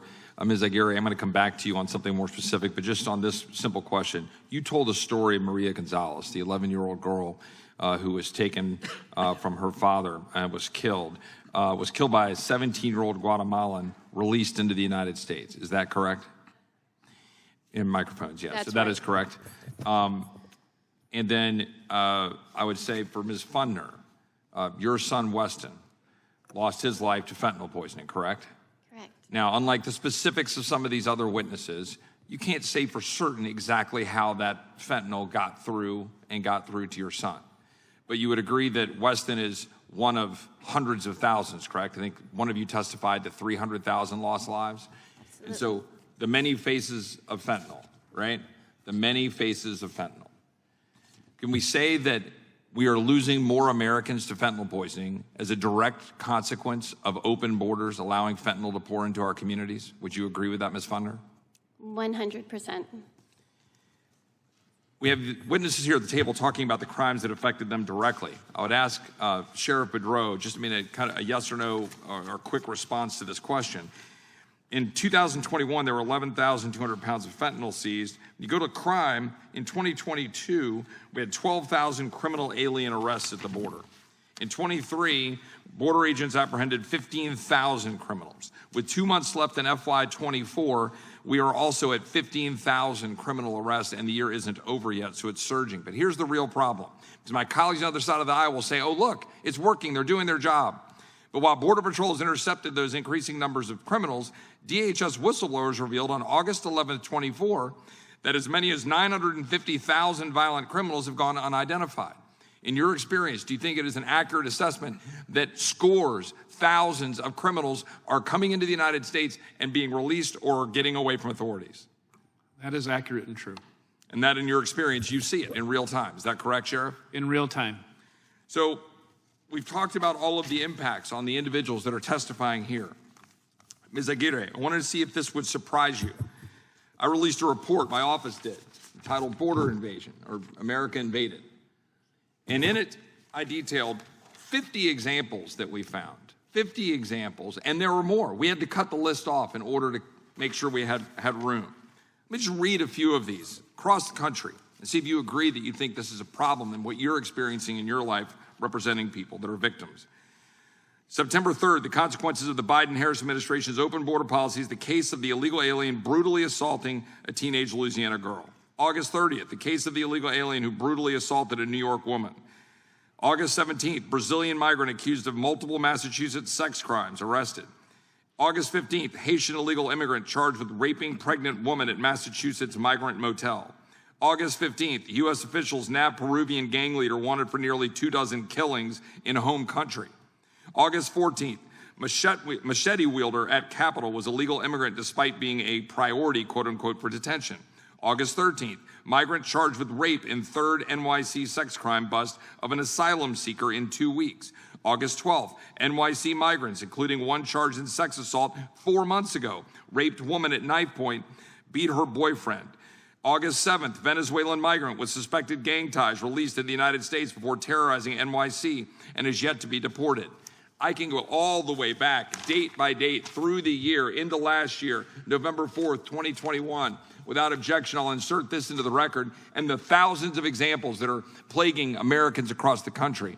With that background, one, Ms. Aguirre, can you confirm that these are just a sampling of what you're experiencing as a victim advocate out of Houston and people that are contacting you across the country, that this is not hyperbole, that this is not political, that these are in fact real human beings that we're trying to advocate for? And secondly, can you explain to the American people why was Maria targeted?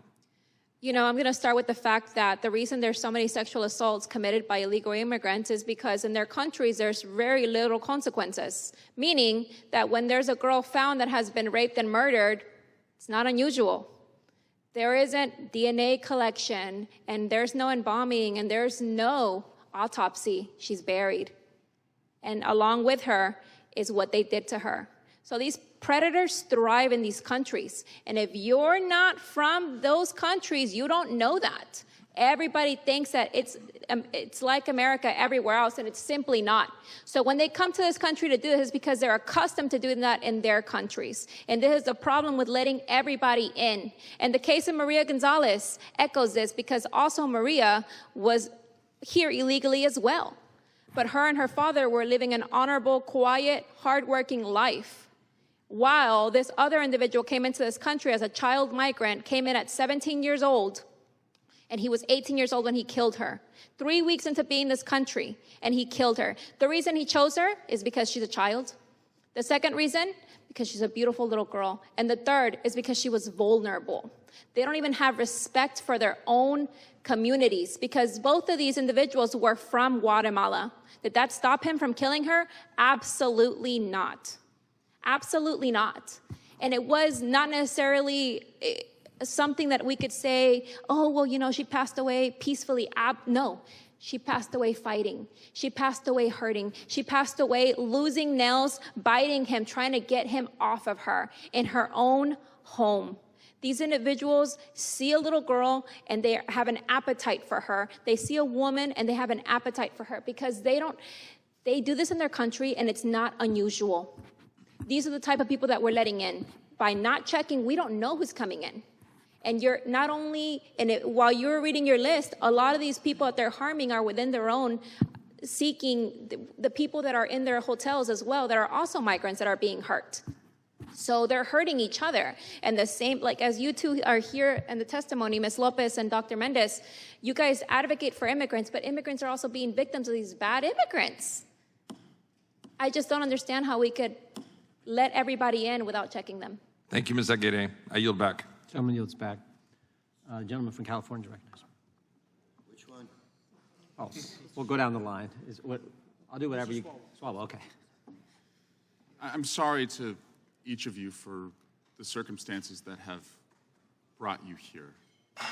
I'm truly sorry that this has happened to your loved ones. And the persons responsible for the deaths of Weston, Arlene, Rachel, Kayla, and Jocelyn should die in jail and then rot in hell. That's what they deserve. I believe in security. I want barriers on our southern border at every place it makes sense. I don't want anyone to come into our country if we don't know who they are. I was a prosecutor. I'm probably one of the only persons in this room who's actually prosecuted and put away for the rest of their life some of the most violent people in our community. I'm the son of a cop. My brothers are cops. The two of them walk the beat every single day. I believe we can have security first and also address a workforce crisis and find a pathway to earned citizenship in our country. But I want to be real with you. Congress is divided, and it's hard to get everything you want. On gun violence, I want an assault weapons ban and background checks. We have a divided Congress, and so we had to settle for Republicans and Democrats coming together for the Safer Communities Act. It wasn't perfect, but it was something. And fewer kids will die in their classrooms today because Congress compromised. I want to be real with you. They don't want a compromise. Donald Trump walked away from the second most conservative Republican in the Senate offering a compromise. Don't take my word for it. Take theirs. Border is a very important issue for Donald Trump, and the fact that he would communicate to Republican senators and congresspeople that he doesn't want us to solve the border problem because he wants to blame Biden for it is really appalling. But I would acknowledge President Trump failed, along with Republicans. They failed in 2018 to actually move a border security bill to tighten this so that we weren't dealing with this crisis right now. We all felt that border was a complete disaster, myself included. First, there was an effort to make law, which requires you to deal with Democrats. And then a number of our members thought it wasn't good enough. And then our nominee for president didn't seem to want us to do anything at all. It's your colleagues in your party, sir, who torpedoed this, who didn't get the facts right on what you just outlined was in that measure. They killed it. Ironically, not Democrats. Right. Each of you came here today, not easily, but you expected a serious forum. You are serious. This issue is serious. They are not serious. The chairman yesterday tweeted, are the aliens... The chairman yesterday tweeted, when President Trump was in office, the border was secure and illegal aliens weren't eating your pets. He also then tweeted, again, knowing that you're going to come here to talk about your loved ones who were lost, you would expect some seriousness, some gravitas, respect for the people who came here. What in the hell is this? The chairman tweets, protect our ducks and kittens in Ohio because he goes down some crazy rabbit hole, completely debunked that aliens are eating pets. My God. Are you okay, Mr. Chairman? Because last year, for a very long time, you tweeted and promoted Kanye West as he was calling for genocide against the Jews, and you kept it up. And now, when we have victims coming here, you're tweeting this nonsense. I don't know why you would do this. I hope you're okay. I don't know if the aliens who are eating your ducks are in the room with us right now, but Mr. Chairman, this is a serious issue. These people have loved ones who have been lost, and you tweeted this. So I am sorry that you came here expecting seriousness. You are serious. They are not, and you deserve a hell of a lot more than what you're getting from them. And I yield back. Gentleman yields back. The gentleman from Wisconsin is recognized. Thank you very much. I hope you appreciate the drama that just came out here. We passed a bill called H.R. 2. It's the best secure the border bill that has ever passed through a House in the United States Congress. And if you read it, it secures the border. It accomplishes what you would like to see happen. And by the way, to secure the border, it doesn't even require an act of Congress at this point. The president undid it, and the vice president, as the borders are, undid it. They can put it back together any time that they want to. It's as simple as that. Ms. Fundner, last week in my home state of Wisconsin, an illegal alien gang member from Venezuela was charged with domestic violence, sexual assault, child abuse, and strangulation. Are you surprised? I mean, no. Are you surprised that he already had active warrants in a neighboring county for similar offenses? Absolutely not. Mr. Boudreaux, Sheriff Boudreaux, would you be surprised that this illegal alien had 2 fictitious immigration documents on him, including a Social Security card when he was arrested? Not surprised at all. Would you be surprised that during the investigation by the police chief in Prairie du Chien, Wisconsin, he uncovered that this illegal alien came to the United States about a year ago in El Paso? Not shocking. Since he came across in El Paso, he was arrested in Minneapolis in November of 2023 for receiving stolen property. Would that surprise you at all? No. Would it surprise you that Minneapolis did not issue a detainer to ICE for his deportation? Would not shock me. Minneapolis being a sanctuary city.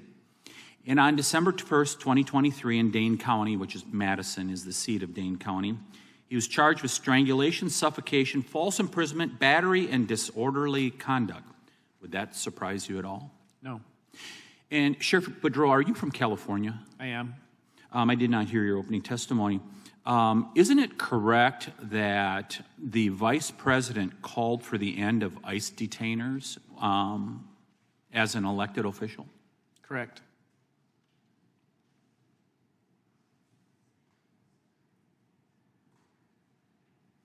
Mr. Chairman, I think we should have a hearing in the state of Wisconsin. Prairie du Chien is a community of about 5,000 people, beautiful little community south of La Crosse on the Mississippi River. And as a result of the failure, certainly in Minneapolis, probably in Dane County also, there is a person that has come to that little community now that has been charged with violent crimes, including against a minor. And as we're hearing from the people that are here today, they're not surprised at all that this would happen. And while making the joke in regards to ducks and things like that, it underlies a more serious issue in Springfield, Ohio, where you have what? Is it upwards of 10,000 Haitians that have been pushed into that small community, and they think, they being the president and the vice president, that they're simply going to assimilate into that community? It's not happening. It's not happening across America. So, Mr. Chairman, I'm going to issue the call once again. I think this committee should come to Wisconsin, and if you could come to Prairie du Chien, Wisconsin, people want answers. They want answers of why this is going on in the United States of America, how people can commit multiple offenses across various jurisdictions and nothing is done. And America is being destroyed. The fabric of family, community, it's being destroyed, isn't it, Ms. Fundner? Yes, it certainly is. So I hope you'll all come to Wisconsin. I know it's happening in every state, but I hope you'll come to Wisconsin because maybe it can make a difference to stop people like the current border czar from continuing this carnage of an invasion that is happening across America. Mr. Chairman, I yield back. Gentleman yields back. It looks like we may be heading to the Badger State. Gentleman from California is recognized. This one? That one. It's your turn, brother. Thank you, Mr. Chairman. I want to also echo my condolences to the parents of the victims. Thank you for being here today. Thank you for sharing your stories. They will not be forgotten.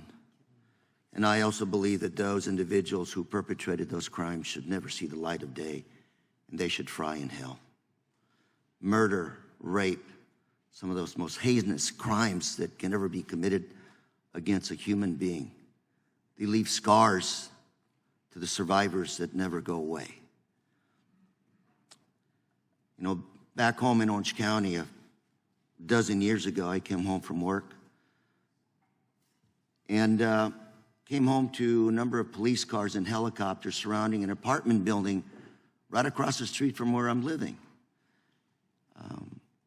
Went to find out what was going on. Soon realized that a rapist had been caught right in the middle of his act, raping a woman in the laundry room. This young man decided to dash off, took off through my neighborhood. They finally caught him, found out through DNA and other instruments that he had raped at least 20 women, all undocumented in the area. And these are the women who actually stepped up to testify that they had been violated, that they had been raped. This was an American citizen who was preying on those that were undocumented. And Sheriff Boudreaux, I know your area. I spent, when I was a young man, picking oranges, picking plums. I did stuff for a living in your area. In your area, there's a lot of undocumented farm workers, honest, hardworking individuals that support the local economy, farm worker economy in that area. Farmers rely on them. Your economy relies on them. I would imagine you wouldn't be supporting mass deportation of undocumented workers in that area. I would imagine you'd probably be more interested in some kind of an orderly way of vetting individuals.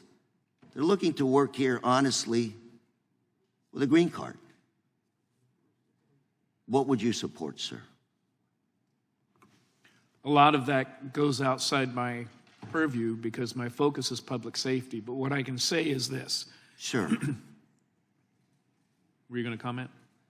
No, sir, please continue. What I would say is this, is that what we're finding is that we're having victims at all levels, those who are here illegally and those who are here on work visas.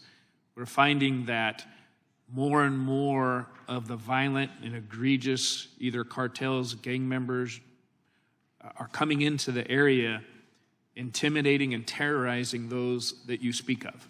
I sit on Homeland Security, so we're working on a lot of these issues, trying to coordinate with other countries around the world to make sure these folks that commit crimes in other countries don't come here to do the same.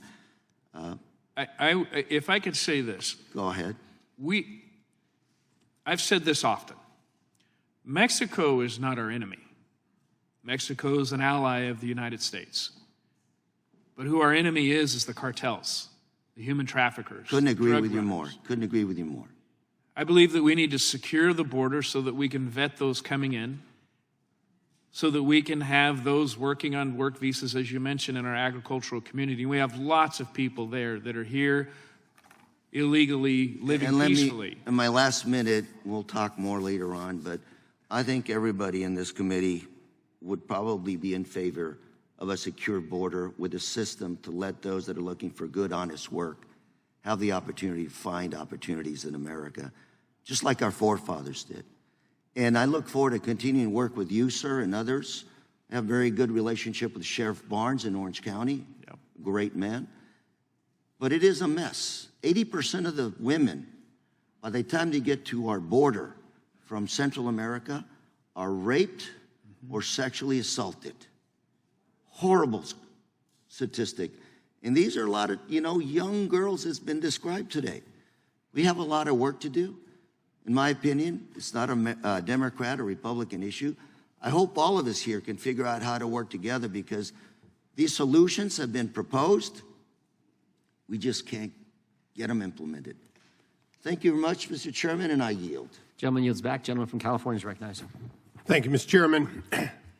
My good friend from California is one of the more moderate Democrats. I appreciate his friendship. In this case, he's just dead wrong. We had 10, 12, 14 million illegals in this country before this president came in, and we hadn't been able to clear them out in years, and we hadn't been able to get them vetted into the jobs, including the 2 million jobs in agriculture that my farmers say they want. This president and this vice president have allowed more than 12 million additional illegals to come into this country, and they come disproportionately, not from Mexico, as you know, they come from some of the worst places on earth. I have been at the border. I am a border congressman with over 80 miles of border in my district, the busiest land port anywhere in the United States. And you know what? Every time I go there and lead a trip to the border, what I see are Venezuelans, Afghans, Syrians, Russians, and the list goes on, Chinese. And yes, Mexico's our ally, but Mexico is an ally that violates international law by allowing these people to come in without visas. If you're Chinese, you cannot go to Turkey without a visa, unless you say you're going to America and have no visa. From Turkey, when you come to Mexico City, you cannot land there and not be immediately pushed out without a visa, unless you say that you're going to the United States and have no visa. Then they sweep you all the way to the border. That has to change. And for the mothers who lost their children here today, I will tell you, it would have been avoidable. It would have been avoidable if we'd had the mass deportation of people illegally here. Dwight David Eisenhower was one of the most moderate members that has ever served as a president. But he was also the commander-in-chief, and before that he was a five-star general, and he understood that laws need to be enforced. We are not enforcing the law. We have over 22 million illegals, and we still have shortages of farm labor, as Mr. Carrera would say. Well, we have that because nobody has been told, if you want to come here, we'll give you a visa to come here to be a farmer. And by the way, that's not a green card. A green card is a pathway to citizenship. My colleagues on the other side of the aisle, for this is my 24th year I've served here. For 24 years, they've talked about wanting reform. Every time they want a reform, it's like that cockamamie thing that was going to come out of the Senate, where you could do 5,000 people a day, and then if the president objected, you could slow things down. That's not a solution. Now, my colleagues on the other side of the aisle are calling this a stunt. This isn't a stunt. This is the fourth year of an administration that has willfully allowed people to come here with no vetting whatsoever, again and again and again, and they know it. And the border czar, now presidential candidate, was the first person assigned the job and hasn't yet done it, just as she was the last person in the room before the withdrawal from Afghanistan. So I will tell you, I'm going to ask you a question, Sheriff, because it's pure law enforcement. It is something I'd like to hear your opining on. In my district, we had a hearing just a week ago. We had one of our mothers explaining how her child came to be confronted by illegal adult males trying to force themselves onto a school bus because they'd come illegally. And if you can come illegally in the U.S., why can't you also illegally get onto a school bus and make them take you where you want to go? In my home district, they couldn't figure out where a law was broken. Can you help me figure out how something so wrong can, in fact, not find a crime to charge these people with under state law? Well, I can't answer to the law enforcement in the area, and we support law enforcement, and I know that you do as well. I love my DA. She let me down. I'd like to like my sheriff, but I can't figure out how you could not come up with a charge. I know one thing. If I try to push my way onto a bus, a school bus, somebody would figure out a way to charge me. I would figure out a way to charge. In California, in my county, we would figure out a way to charge. There's laws for a reason, and we have safety for those reasons, and when you don't enforce the laws, safety is no longer in existence. To all the brave parents who came here to talk about their losses, the only thing you can tell by many of us up here on the dais that are not, I tend to be a pretty laid-back member after so many years, and I don't yell and scream. But I am animated today about your losses and the fact that they will continue until we change how we do business. And it won't be with the people across the aisle until we can actually bring them to understand we can't have 22 million people here. We will need a mass deportation. The priority, of course, should be criminal aliens. It should be people from unvetted. But it should be those 1.4 million who have already been ordered deported, none of whom have been sent out. Mr. Chairman, thank you for your indulgence. I yield back. Gentleman yields back. Gentleman from North Carolina is recognized. Thank you, Mr. Chairman. My objective in my 5 minutes, which is not much, is to hear from the moms. But before I do, I just want to take a trip down memory lane. Kate Steinle, does anybody know her name? Kate Steinle. She was used to be a stark outlier. She was shot on a pier in San Francisco in 2015. It was accidental, I think they said. It was sort of an occasion, sort of a freak encounter with an illegal alien. Now we have a hearing in front of us today in which I think I counted 5 dead. I think I got 4 brutal sexual assaults, a couple of those children. And Laken Riley's murder seems to sort of have announced this new phase. In my own community, a Guatemalan was arrested in rural Gaston County on an Interpol warrant for a child rape. A Honduran was charged with murder 1 in Mecklenburg County, Charlotte, where I'm from, arrested in Houston. In July, a Honduran illegal 18-year-old with a 16-year-old undisclosed identity went on a random shooting spree in Charlotte, North Carolina, killing 1 person, injuring a number of people. It was an MS-13 gang initiation, we heard. We're hearing about Aurora, Colorado apartment buildings being taken over by local Venezuelan gangs. Eric Swalwell can laugh about it if he wants to. He thinks it's funny, but you're hearing reports, a guy standing in front of a city council talking about migrants, Haitian migrants, dumped like 20,000 of them, dumped on one small community in Ohio, picking up ducks to eat and killing cats to eat them. I don't know if it's happening or not. We'll find out. They denied the Aurora thing at first, right, too. Witnesses have come before committees I've been on, and they've talked about hyper-violence. To the ladies, to Ms. Lopez and Dr. Mendez, with all due respect, conditions are not the same in the United States as in the countries from which people are fleeing. That's why they're fleeing. If you replicate the conditions in those communities, what will you have solved? Where will people flee? So here's the thing.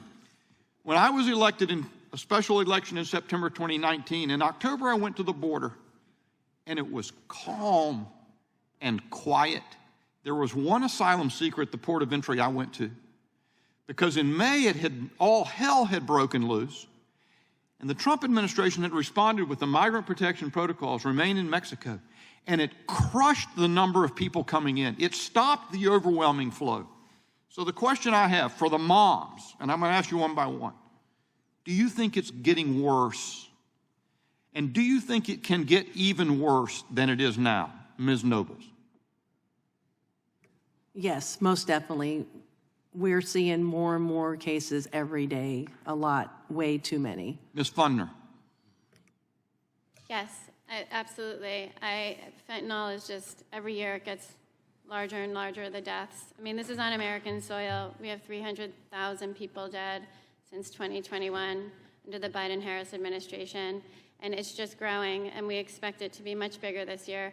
Now, we have reports that they're underreporting right now, and I'm not surprised because it's embarrassing. But yes, absolutely, it's getting worse. It is 100% getting worse. Ms. Morin. Yes, I think that if things continue, we're going to have a war on our soil. I think that this is a security risk for our country. And the reason why I think that is because people are turning a blind eye to what's actually going on. And that allows these unvetted criminals to come into our country, set up camp in all different states. I was just telling one of the gentlemen here that I was at the border. I met some folks at the border. I saw who lives at the border. I was also up in New England a week ago, and I was surprised at the amount of immigrants from the Congo and from Sudan and from South America in northern New England. That's unheard of. In Massachusetts, they've spent over $1.5 billion in order to... I want to save about 30 seconds for Ms. Nungaray, so give me finish that. All right, but yes. I didn't mean to cut you off, Ms. Morin. That's quite the contrary. Ms. Nungaray, how about you? Is it getting worse, and do you think it can get worse than it is?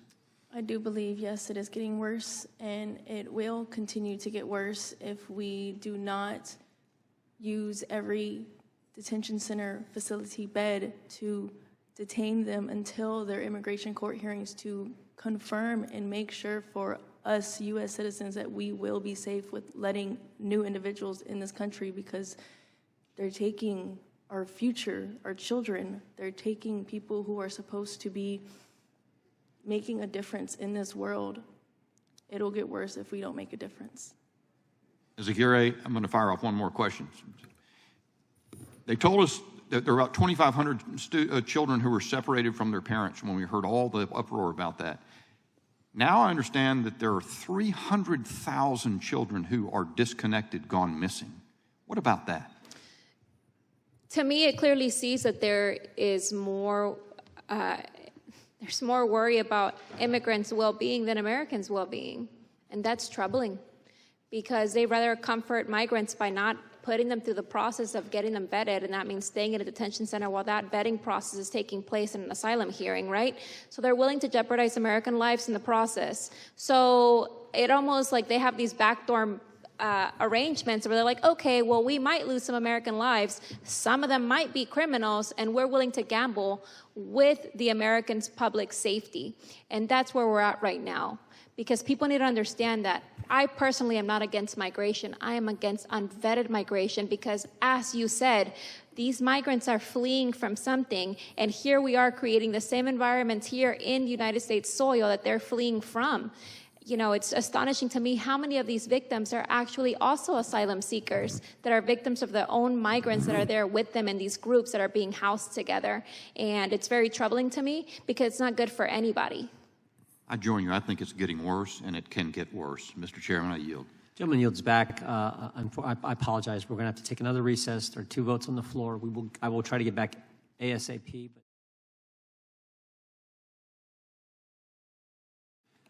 The committee will come to order. The gentlelady from North Carolina is recognized for 5 minutes.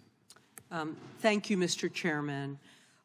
First, I want to thank all of the witnesses for speaking with us today. And I know several of you had to travel here, and thank you for taking the effort to share your stories with us. They're truly heartbreaking. I want to extend my condolences to the witnesses who have lost family members to criminal activity. I'm an attorney. I've been a champion against violence against women, and have tried to work to do everything that I can in all communities, but also in immigrant communities, to make sure that we stop the scourge of violence against women. And I stand with my colleagues for any way that we can do bipartisan work in this area. I also want to point out, I'm from North Carolina, so we're not a border state. And we've had incidences of illegal immigrants who have killed not just innocent victims, but also members of law enforcement. We're celebrating the anniversary of that, in that tragedy in my district right now. Immigration doesn't happen in a vacuum. It's a result of a lot of forces that push people from their native countries and pull them to ours. And perhaps one of the greatest forces is our American labor market. And I appreciate the comments of Mr. Boudreaux, understanding that there are labor issues in this country that bring people here and that opportunity. And our economy relies on foreign workers and to fill some jobs, particularly in times of low unemployment. And that is one of the times that we're having right now. And migrants, the ones who don't perpetrate these horrible crimes, take a lot of risks traveling to the United States to seek a better life because they know their labor is needed. And employers in my own district are begging for legal pathways that have the kinds of background checks and review that I know you're asking for. And this is particularly in the agricultural area, as we've discussed, and also in construction. And I am 100% for checking everybody out when they come to the border. However, excessive criminalization of immigration inhibits labor flow. And to only focus on that side keeps us from being able to do the kinds of background checks that we need to do. And what's happened that we've seen, particularly in the agriculture community, is that seasonal workers in decades past who could come temporarily now feel like they have to stay the entire time in order to do the work that they want to do because they don't have that free flow back and forth. And the criminalization of immigration and the increasingly limited legal channels to come to the United States, particularly for seasonal jobs, has led to a growth in criminal enterprises, and we've discussed that.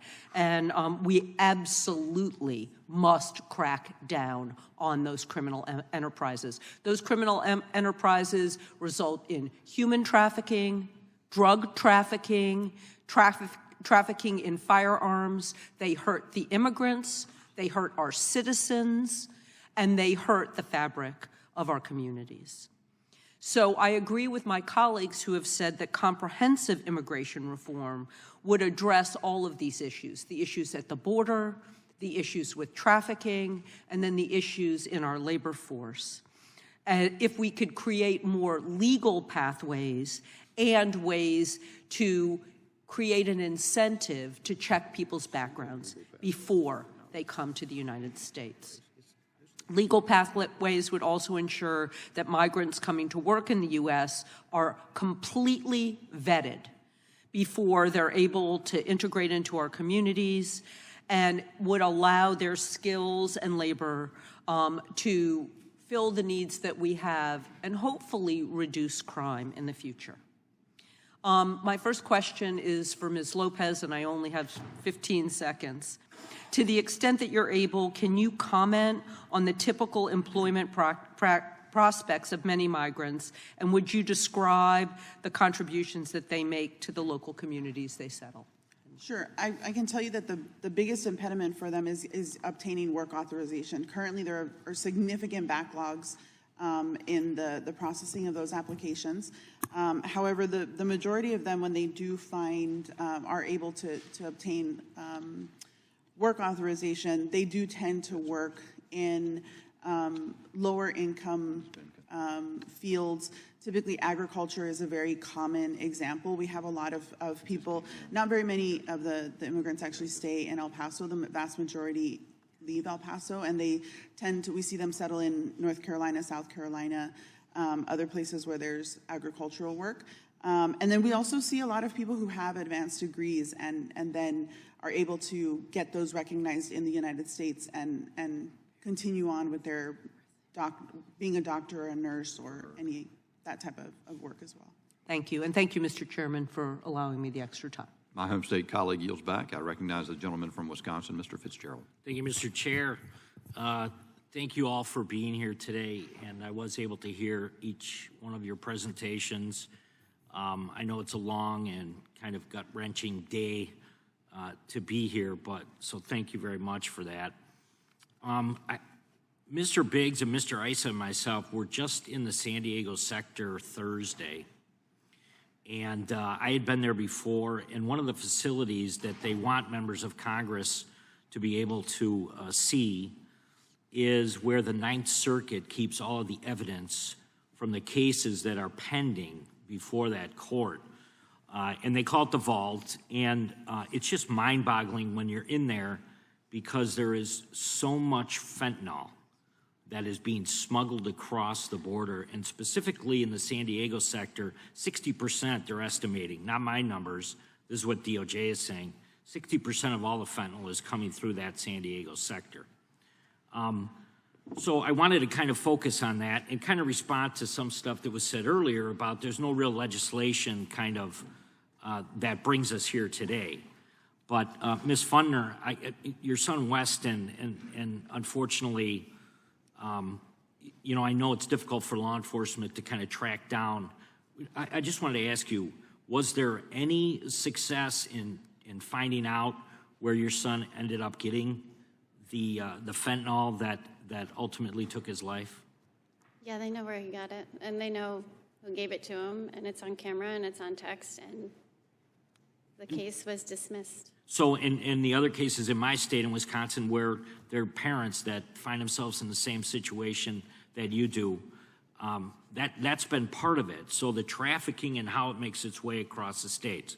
So let me just kind of bring that back together again, because 66% of those deaths involving synthetic opioids, the fentanyl stuff, is not permanently designated as a Schedule I narcotic.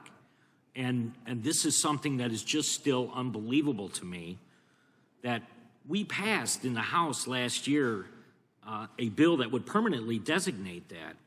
I think this could make all the difference in the world. Absolutely. And unfortunately, it's become a partisan vote as well, which makes no sense. So if I could turn to the sheriff. Sheriff, can you just give me kind of an overview of how Schedule I is viewed? And do you think that would make a significant difference in the way law enforcement is able to handle fentanyl as it continues to pour across the border? Well, the drugs listed under Schedule I obviously are the most egregious and dangerous to the human body without strict regulation from physicians and or those who would be able to oversee Schedule I type drugs, for one.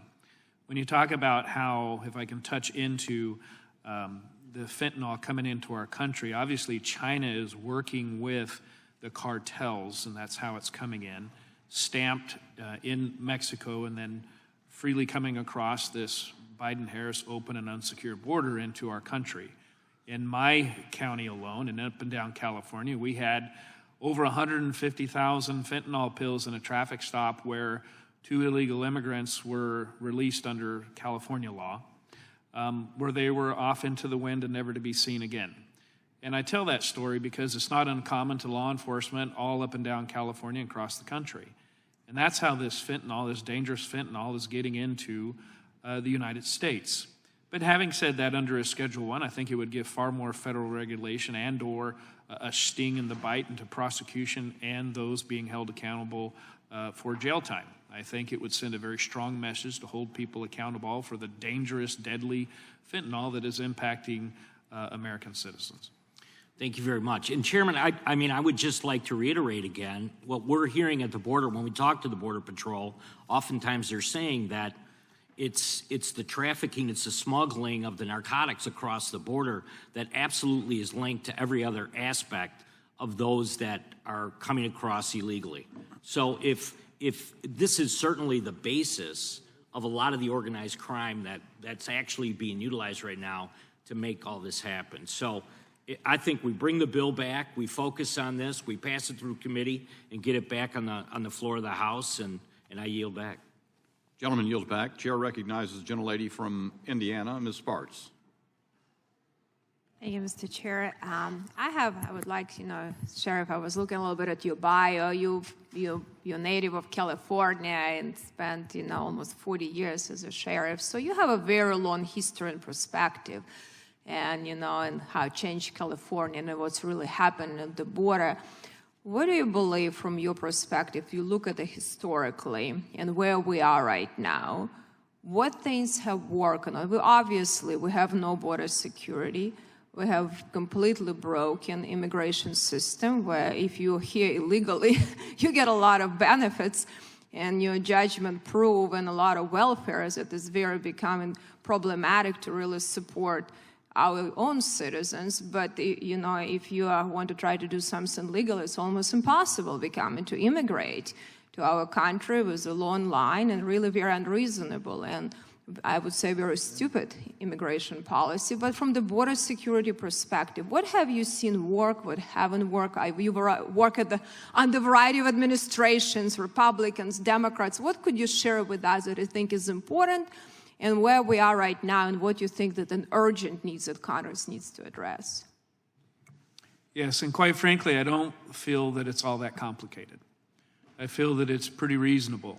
That we have a strong and secure border, that we're able to vet those who are coming and going, that we provide the opportunity for people to come into this country through the legal system in which we have had for years. There's laws in place that just need to be adhered to and obeyed. We find that the drug activity and transportation and trafficking of drugs, guns, human beings across the border is less. Will it completely eliminate it? No. That's just part of crime and criminal activity. But we will have a controllable handle on it if we enforce the laws that are currently in place, and that we get rid of the most egregious and felonious people causing harm to American citizens, holding them accountable. If you're bringing fentanyl into this country and people die, you need to be held accountable.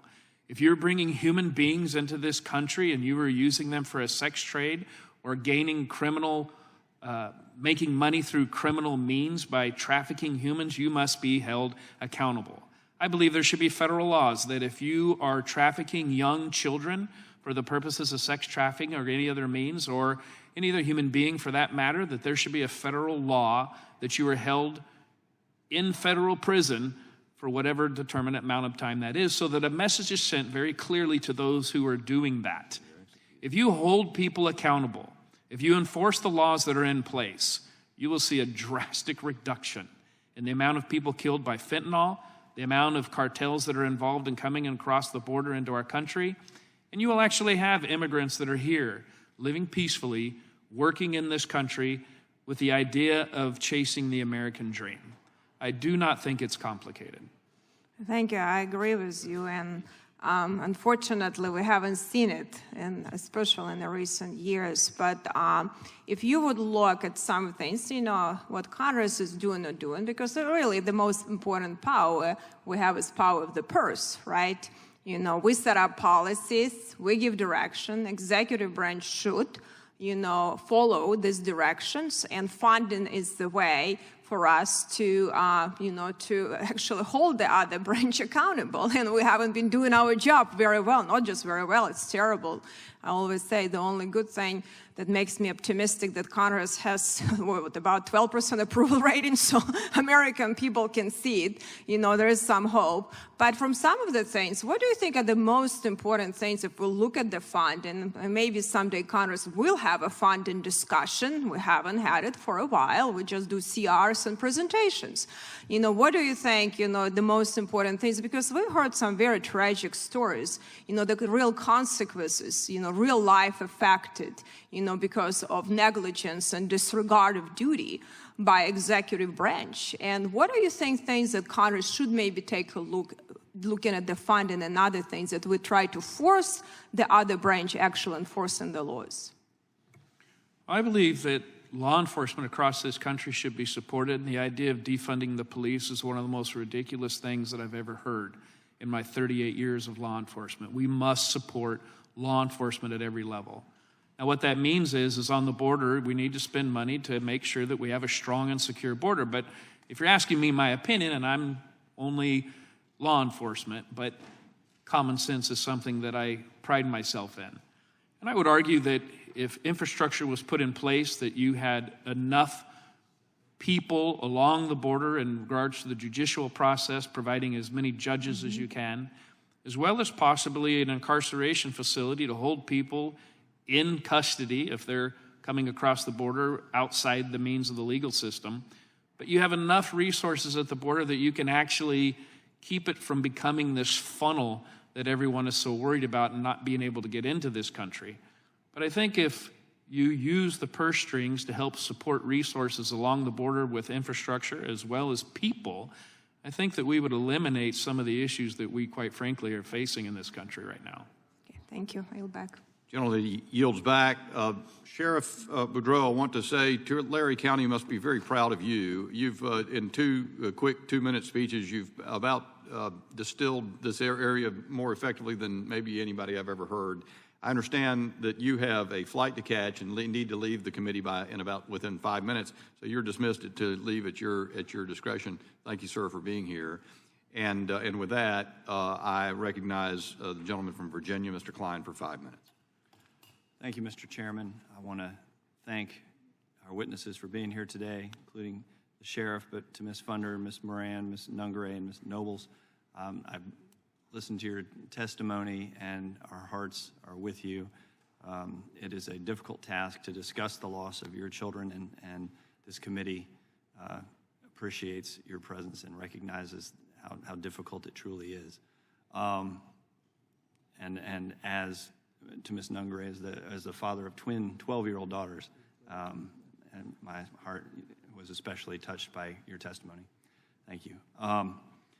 This Biden-Harris administration's failed immigration policy, the border crisis created by this administration, continues to harm communities across not just the southern border, but across the country. And having traveled to the border 3 different times, twice to Texas, once to Yuma, Arizona, we not only got to see the impact that it had on those communities, but how every community is impacted. We talked to farmers whose crops were invaded by illegals who were camping in the fields in Yuma. And if anybody's been to a convenience store in the middle of winter and turned over a ready-made salad and looked at the bottom, it says made in Yuma. So not only are you dealing with food supply issues, food price issues, but also farmer costs. And then we went to a hospital and saw a NICU, and the NICU directors talked about how many of their NICU beds are filled with migrants because it is a dangerous journey. Women are assaulted on the trip up, and they are often pregnant by the time they arrive at the border.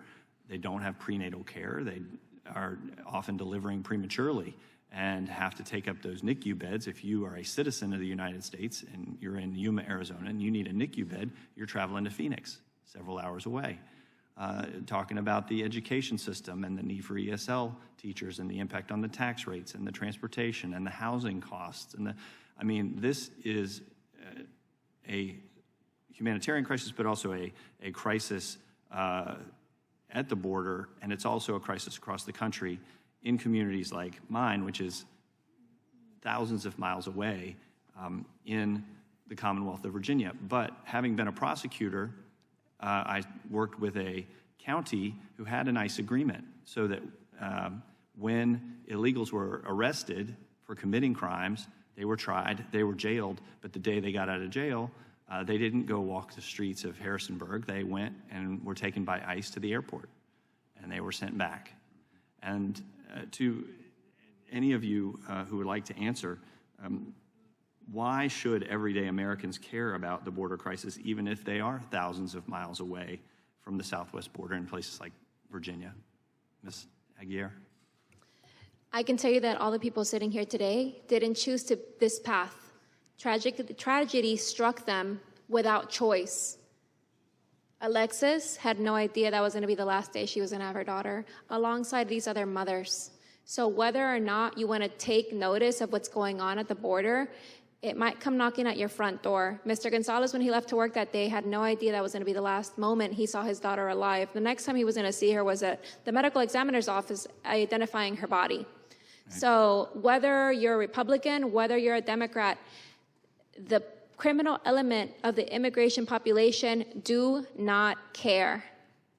Yeah. They are going to afflict their criminal ways on our communities regardless. And not even mentioning any of the financial things that you just mentioned, which are important. My primary focus is the preservation of life, right? And quality of life. And I am just besides myself that we prioritize giving a complete stranger who has never contributed to our society a chance at the likelihood that they may or may not harm a U.S. citizen.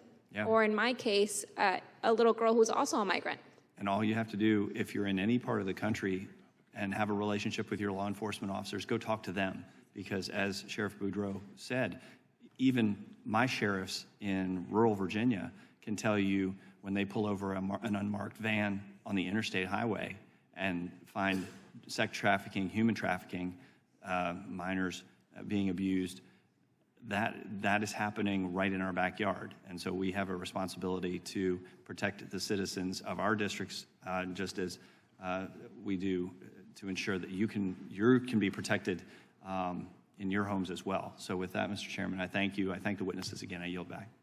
Gentleman yields back. Chair recognizes the gentlelady from Wyoming, Ms. Hagan. Thank you. There's a couple of statements that I'd like to make, and then I would like to give you an opportunity to make a statement about why you're here and give voice to the victims that you are representing here so beautifully.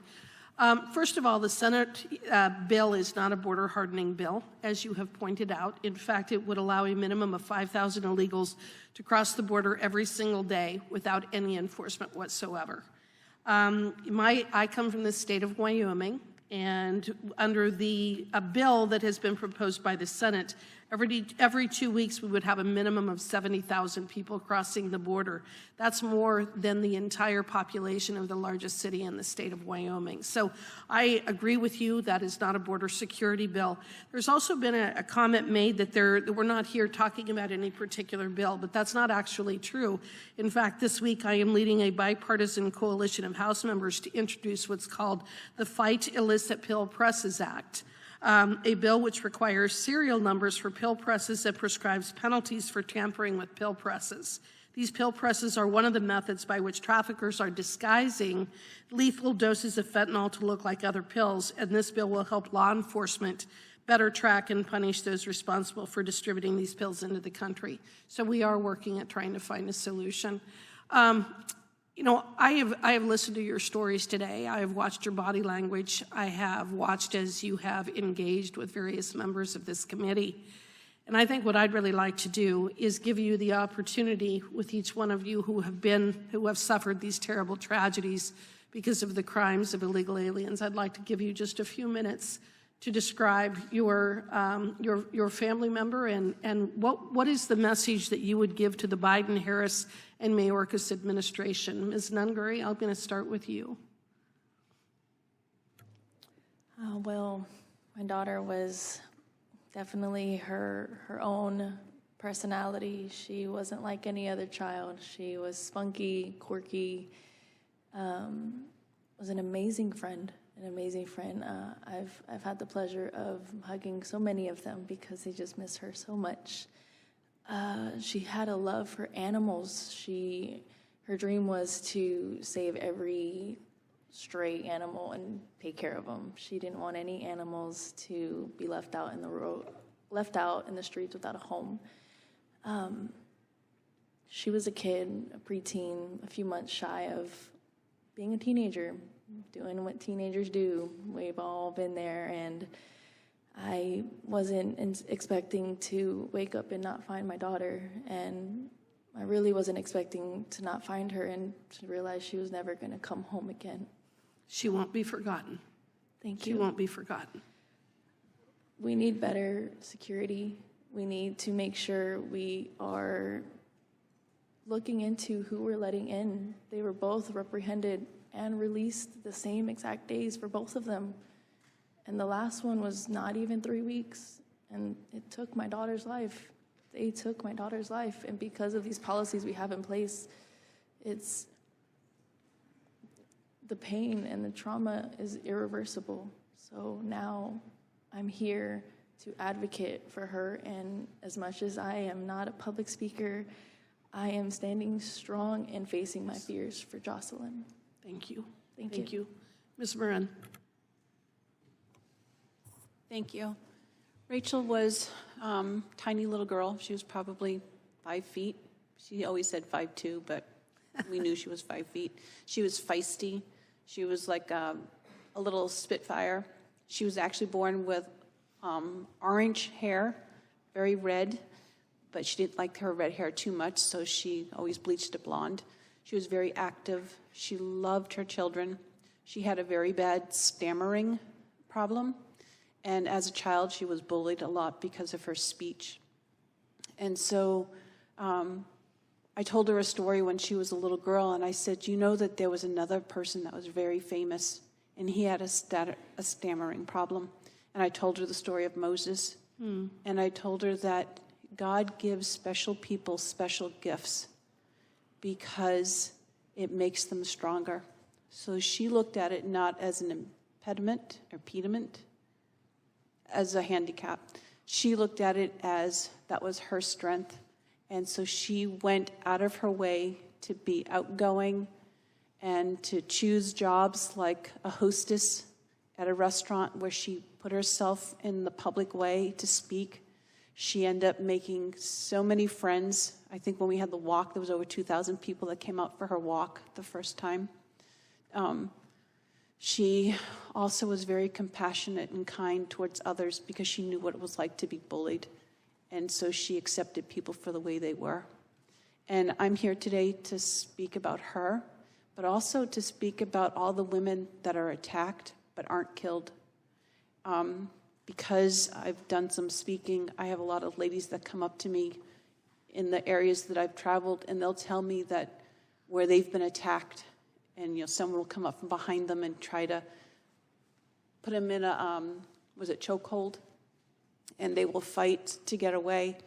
And one person in particular said that she was able to get away from this particular man, went to the police to report it, and it turned out that the man had attacked 7 other women. Oh, my. But nobody hears these stories because there's not a dead person, or maybe the crime hasn't been fully committed. And so there are still crimes that are going on far larger than we expect that are being unreported. And so I really want Rachel's life to make a difference. And I really want and hope that you take into consideration what we're saying, because we want to save lives. And it's not about politics. It's not about if you're a Republican or if you're a Democrat. It's about being American, protecting our families. And the only way we're going to do that and have this really be a land of opportunity for both the American citizen and for the immigrant that wants to come in is to do it legally and to have people vetted before they come into our country. We should be protecting ourselves. The time of the gentlelady's expired, but we'll let Ms. Fundner and Ms. Nobles give a quick response, if you could, to the gentlelady's question, and then we have 2 more members to question. The Biden-Harris administration is doing nothing, and there's the fentanyl problem is such an issue. It's pouring over our borders. It's killing more people in America, more young people in America than any other ailment in this country. And it's killing children. And it is, nothing's being done about it. And there's no excuse, there's no reason why we're not doing something. 300,000 Americans have died on our soil. I've said it so many times. And it's a war on our soil, and nothing is being done. Why aren't we securing the borders? Why aren't we going after the cartels? Why aren't we telling China, shut down your factories? This is not okay. Why isn't fentanyl, aside from Schedule 1, it's a weapon of mass destruction. The things that could be done with fentanyl is, it's insanity that they will not shut the borders down. It's killing our children. It's killing more children and more people in this country than anything else right now. It is an epidemic, and it needs to be dealt with, and there's no excuse why they haven't done anything. Ms. Nobles, if you could briefly give a brief response? That'd be. I believe that the Biden-Harris administration is responsible. Kayla's murderer came over as a UAC, unoccupied alien child, saying that he was scared of gang activity in his country, knowing that he was an MS-13 gang member. Mm-hmm. Kayla was a very loving, happy girl. She loved the home. She wanted to help the homeless. She loved animals. She worked so hard to become independent with having autism. She could live on her own. I made sure she could live on her own. I would never have let her live on her own if I knew she couldn't do it. She worked so hard to overcome all the obstacles in her life, and this monster just ripped her life out. After all that hard work, her life is just snuffed out just like that. I'm sorry. Their voices are being heard. Thank you. And with that, I yield back. John Lay yields back. I believe we just have 4 more. We'll go with Mr. Van Drew, Mr. Nels, Mr. Hunt, and Mr. Ruley. And then, again, I apologize for the long day and the breakup, but we'll go as quickly as we can here. The gentleman from New Jersey. Thank you, Mr. Chairman. To our witnesses here today, I am sorry for your pain. I can't say that I know what it feels like as a father and now a grandfather. I don't. Nobody will ever know. People shouldn't even say that in my mind. I am sorry, though. And there's no words I can say, but the worst of all of this is it didn't have to be this way. You know, I hear crocodile tears. I hear people, they should rot in hell, they should this and that. But we can fix this. And it should have been fixed. And it wasn't this way. Names like Lakin, Weston, Rachel, Kayla. Human souls, human beings that were raped, that were murdered, that were disfigured, that were tortured and thrown away like garbage. And this is because, and I'm going to say it, of the Harris-Biden failure. And everybody can say what they want to over there, and I'm going to talk about that in a minute. And I'm sad to say this because I don't want to be mean. I do not want to be partisan. But I'm simply telling you the truth. The truth is, tens of thousands of Americans are being killed by fentanyl, and you know it. I don't have to repeat all the testimony that you all gave. And that drug flows freely through our borders. The truth is, in Aurora, Colorado, gangs of Venezuelans are taking over apartment buildings and extorting rent from people. Think how scared those people are. They're having to pay them money so that they can live safely in their own home. The truth is, in Ohio, Haitian migrants are beheading the ducks in public parks. And yes, it's weird. It is weird. But we didn't bring that weirdness here. We didn't bring that distorted behavior here. But it's forced on a small town in Ohio when 30,000 illegals have been pushed upon them by the federal government. The truth is that Kamala Harris and Joe Biden let these people in. You all remember when the administration changed and they had T-shirts on at the other side of the border, Kamala Harris T-shirts and Joe Biden T-shirts. There was a reason for that. It is tell the truth time for a change. Who rescinded the executive orders? The executive orders that Donald Trump had put in that were there to protect us. Who wouldn't finish the wall?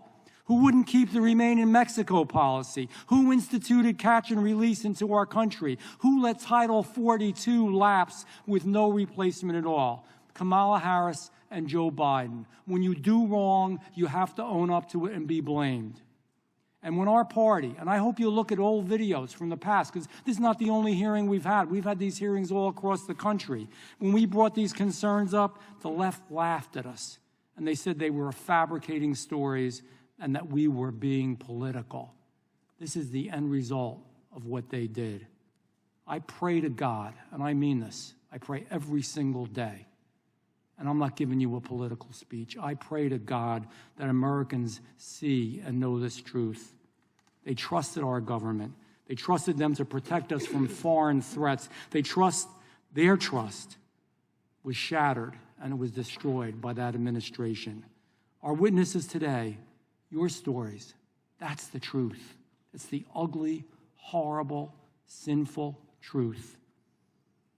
The truth is this administration knowingly, purposefully, methodically destroyed our protection at the southern border. That is the truth. They may not like it now. It's an election year. So now we care about the border. That's a lot of bull. I'm telling you the truth. Month after month, we watched year after year as millions of illegal immigrants poured into this country. We watched as tens of thousands of pounds of fentanyl poured into this country, killing our youth, killing our most vulnerable, good kids that made sometimes just one mistake. And we watched as terrorists come into our country. We've got hundreds of terrorists in our country. We don't know where the hell they are, what they're doing, and what they're going to do. And you know what we watched? Kamala Harris and Joe Biden do absolutely nothing and welcome it. Worse than all, they encouraged it. They've created this evil, and it is evil in our country. Not all undocumented are evil, but the process is evil and wrong, and it allows evil to come in. And you know what? When they asked her, and we all remember it's on video, it's not hard to find. They asked her about it. What did she do? Do you remember? She laughed. She laughed. She said she hadn't been in Europe. She hadn't been at the border. She didn't give a damn. It was a joke. It was funny. It isn't funny. Your lives will never be the same. That's not funny. And over here, we know that we're really better and safer in the country because of illegals. And we're even told that they are better and safer than our own Americans, that our own Americans commit more crimes. And they've even said it today in this hearing room. You heard it. So I'm going to bring you real quick questions. Ms. Fundner, is that fentanyl-laced pill hadn't been smuggled across our border, would your son still be here today, yes or no? Yes. Ms. Morin, if the man who murdered your daughter had been stopped at the border, would your daughter still be here today, yes or no? Yes. Ms. Nobles, would your daughter be here today if an MS-13 gang member with a history of murder was stopped at our border and sent back to where he came from, yes or no? Yes. God help us. We must be strong. We can't save these shattered lives. But if we want to do something in their name, that next bill that we finally get through and pass when we have a new president should be named for all of you. And their lives will still have meaning, and your lives have meaning. Chairman, I yield back. Gentleman yields back. Gentleman from Texas is recognized. Thank you, Mr. Chairman. Well said by my friend here, Mr. Van Drew. I'd like to thank our witnesses for being here, taking the time. To the witnesses that have lost a child at the hands of this crisis. As a father of three, I can't fathom what you're going through, and I'm truly sorry for your loss. Ms. Nungaray, I introduced the House version of the Justice for Jocelyn Act, which I thank your family. You helped write it. You helped write it. I want to thank you for that, to honor the memory of your daughter and make sure preventable deaths of American citizens at the hands of illegal aliens never happens again. It doesn't have to happen. And thank you again for your family's help. And on that, and again, my apologies. Spend a minute and share with the committee how important it is that this bill, this Justice for Jocelyn Act, that it gets passed. I believe it's super important for it to get passed because we don't know who we're allowing in this country. And the fact there were hundreds of beds they could have had them in, there was no reason to do the catch and release. What we have going on, there was no reason for it. They should have stayed apprehended until their immigration court hearing. That's right. It's not right. It's not fair. It took an innocent child from a future. She was supposed to be part of the future for the next generation. Well, I can assure this. You have my commitment. I think you have the commitment of the chairman and this entire Judiciary Committee that we're going to move on this. I think it's the right thing to do. It's very, very important. Unfortunately, there are countless other victims out there in the Kamala border crisis that didn't get an opportunity. They didn't get an opportunity to tell us their story in this committee today. And our witnesses are far from alone in their suffering. Ms. Fundner is not alone in the loss of her son from the fentanyl. We've talked about the fentanyl and how it's poisoning our people. #1 cause of death for Americans 18 to 45. In 2021, more than 1,500 children died from fentanyl poisoning. In 2023, fentanyl deaths over 100,000. And it could all be prevented. It could all be prevented. And fentanyl is just one part of the story. There are many other victims. The countless businesses been victimized by mass retail theft committed by gangs, rural areas near the border who fear for their families as illegals trespass on their property, New York police officers being beaten by these mobs of illegal aliens, people who themselves or other family members assaulted, been robbed, killed by an illegal alien, including those by drunk driving, happened when I was the sheriff of Fort Bend County. Before I came up here, I had illegals. And the knucklehead, after we caught him, we find out he was deported 6 previous times. How the hell do you get deported 6 previous times? Because you just got back and forth, easy peasy for him. Hard to look at a guy, look at the family of Miss Boo, who was killed by this illegal, and say, I'm sorry, but this guy shouldn't be here. Unacceptable. Reports of the armed Venezuelan gangs of illegals taking over entire communities. I think you touched upon it, Colorado, that trend, Nicaragua. And what's frustrating about that is this, is the Border Patrol back in September 2022, they knew, they were alerted, hey, look out for these bad hombres coming out of Venezuela. Because what do we know? Back in 2015, Trump was right. I can remember when he said it. They're not going to send us their best or their brightest, right? And then Trump is all of a sudden labeled as this racist because he said such. They're going to send murderers, rapists. He's right. He's right. He's right all the time, quite honestly. He's certainly right here. So I send a letter to Mayorkas in September 2022 expressing my concerns about what we're hearing from the Border Patrol. What kind of response do you think I got from him? Nothing. I hear nothing. Then we go into February 24 with Laken Riley, that wonderful, beautiful nursing student, murdered by, again, another Venezuelan, right? Sent a letter to Mayorkas, and what do you think I get? What do I get back? Nothing. He just doesn't want to talk about it. He avoids it. Then we go to June of 2024, Jocelyn, Nungaray. Again, 2 Venezuelans. Nicolas Maduro's not a dummy. He's not. He sends all the worst people up here because he knows it's going to cause chaos for our country. So he embeds them, he sends them into our country, and this is what we get. Venezuela, their inflation is over 222%. Their poverty rate is at 50%. Why wouldn't he want them back? We can't find out what kind of people these are when they enter our southern border. We don't have a relationship with Venezuela to find out what kind of people these are. But I'll guarantee it, Kamala Harris, you're responsible for this. Do you know what her position was in the border real quick? And then I'm going to finish. Her campaign positions: pledge to end my immigrant detention.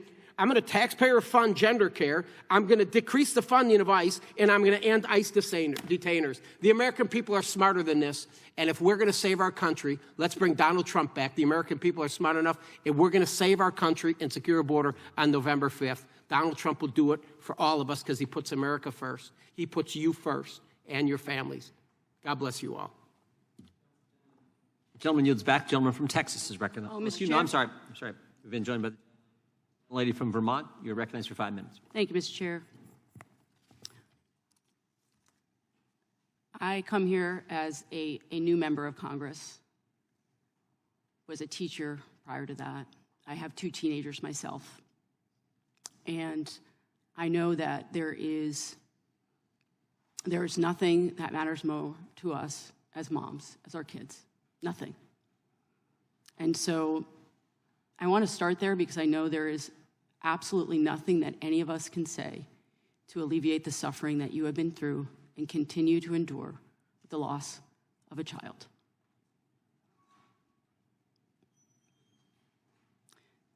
Prior to coming into the committee today, I was in a hearing on the online dangers that girls and teenagers face. I have committed my life to work on the mental health crisis, the crisis of loneliness in this country, especially among teens and young people. I'm concerned about gun violence prevention. I'm concerned about solving real problems. And what's been so hard for me being on this committee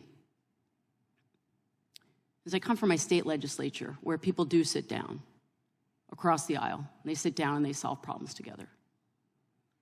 And it's been very frustrating for me when I know coming into here that this problem, this terrible problem, of broken immigration, of dangers at the border, predates this Congress, predates this president.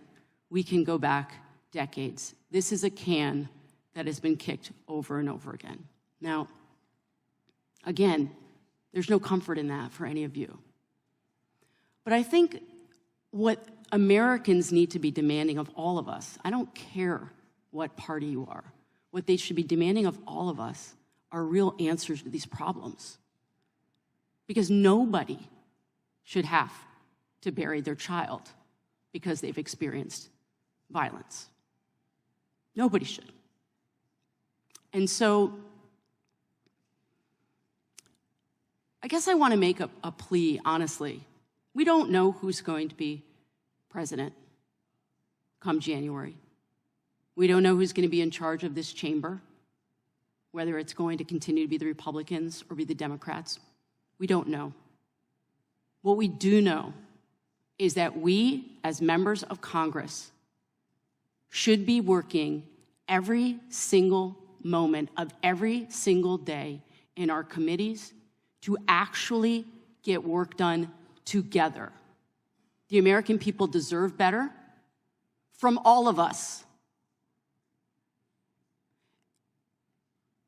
And I think what pains me the most as a parent who just sent my kids off to school again in the last 2 weeks is spending so much time worrying about the gun violence that they experience in schools. And I hear from parents all over my district that they're worried about the safety of their kids.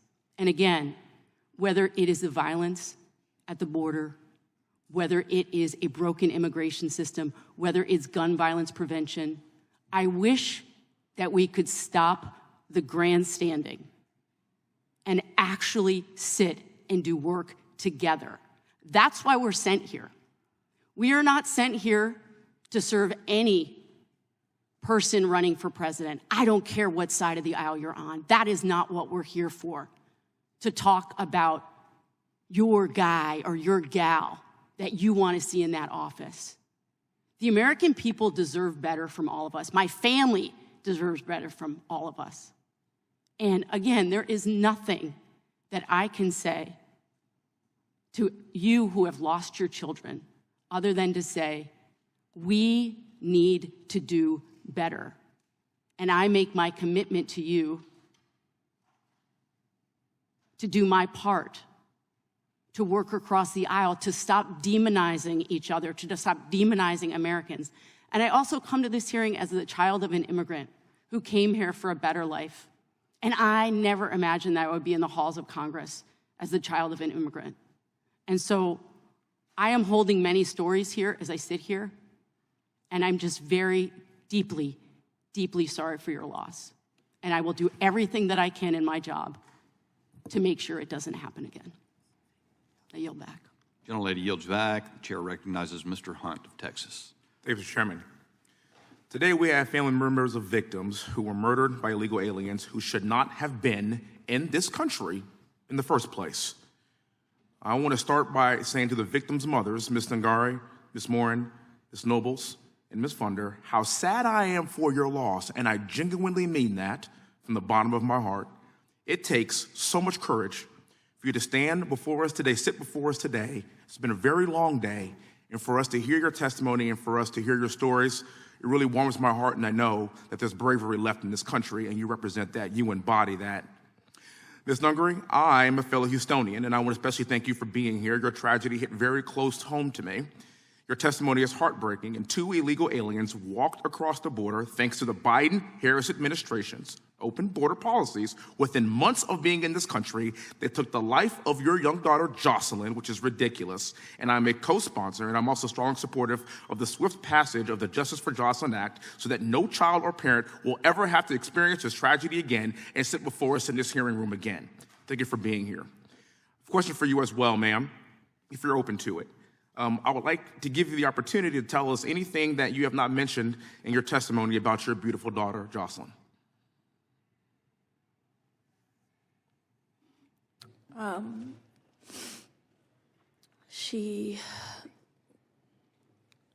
I didn't want to press what she was. She was a child. I believe all of us as adolescents have done things our parents wouldn't recommend to do. We didn't always all listen to our parents, and a lot of kids just want to have fun, and a lot of these children really do believe that they're invincible, and they don't know the harms that they have and that are right in front of them in this world, and a lot of them are being preyed on.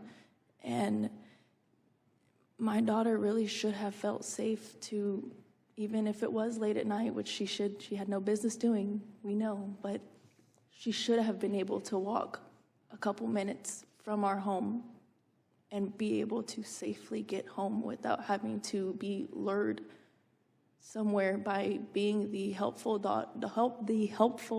little girl she was just trying to help them get to wherever it was they were going, and they took advantage of her. Thank you. Again, this touches home to me because I have two daughters, Olivia and Victoria.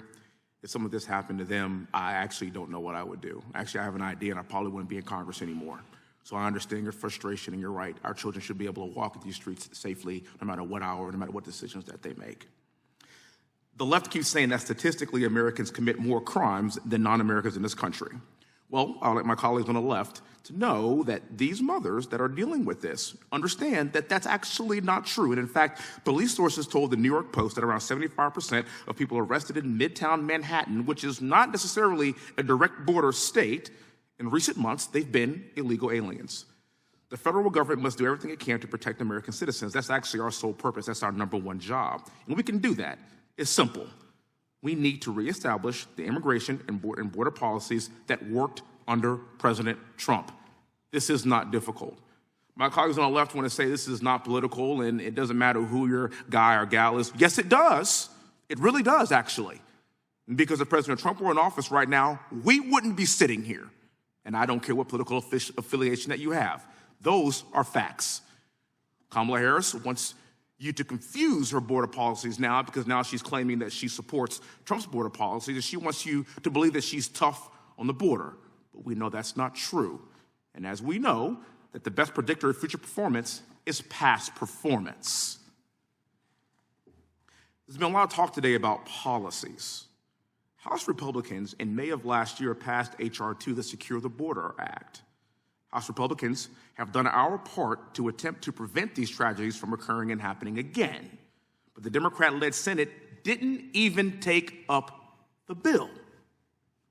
If you think things are bad right now, if Kamala Harris, our borders are, is back in office after November the 5th, we will continue to have these hearings. We are doing this to elucidate the American people, to let them know that we have got to stop this from happening in this country, and we have the ability to do just that. I'll end with this. I have 18 seconds left, and I want to tell you, I could see your faces right now. Ma'am, this picture in front of me has really touched my heart. I took a picture of it, and I will show it to my children, and I will show it to those people in Houston, Texas, to prevent this from happening again. I can see the pain on your face. As a father, I understand exactly how you feel. As a combat veteran, and tomorrow is 9/11. As a combat veteran that went to war after 9/11, I fought for this country to keep these animals from killing our young children. I will continue to fight tirelessly to do just that. Thank you so much. Thank you for your bravery. God bless you all. And we are trying our best to prevent these tragedies from ever happening again. Thank you so much for being here. Gentleman yields back. Chair recognizes the gentleman from South Carolina, Mr. Fry. Thank you, Mr. Chairman. Thank you for this hearing today, and thank you, ladies, for being here. When I was in the South Carolina legislature, chaired an opioid task force that was our state's response to the opioid epidemic. And at the beginning of every hearing we did, you get into the policy, right? You get into the weeds of where you are and how do you get out of this. But we always started and ended every hearing with the faces and voices of those who are going through this themselves. And so it's incredibly brave for you to be here. Really appreciate you sharing these stories. I know it's not easy to do so, but thank you. Ms. Nungaray, your daughter Jocelyn was murdered by Venezuelan nationals who entered the country illegally, and they were released into the country with notices to appear in front of an immigration court. Is that correct? Yes, that's correct. And one of them had an ICE ankle monitor when he murdered your daughter. This to me is just like incredibly unfathomable that we're allowing these individuals into this country. What does it say about the policies of the Biden-Harris administration?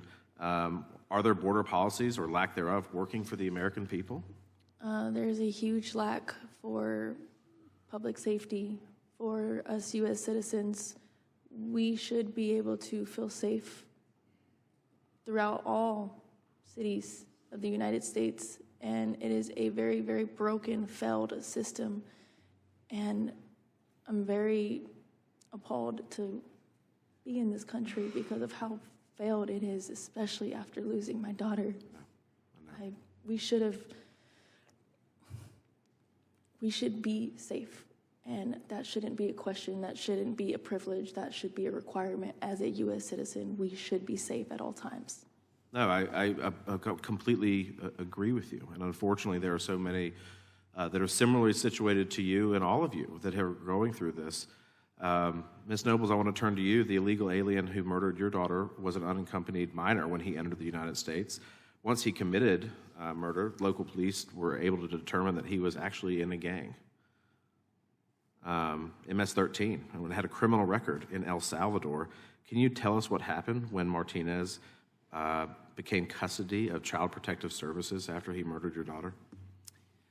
The Aberdeen Police Department asked CPS to put him in a secure location because of the crimes that he was, being what he did. And they agreed to put him in a secure location. When they went to go arrest him, they found out that it was a group home, and he was in a group home with other children. And the local police said, "Oh, this is secure."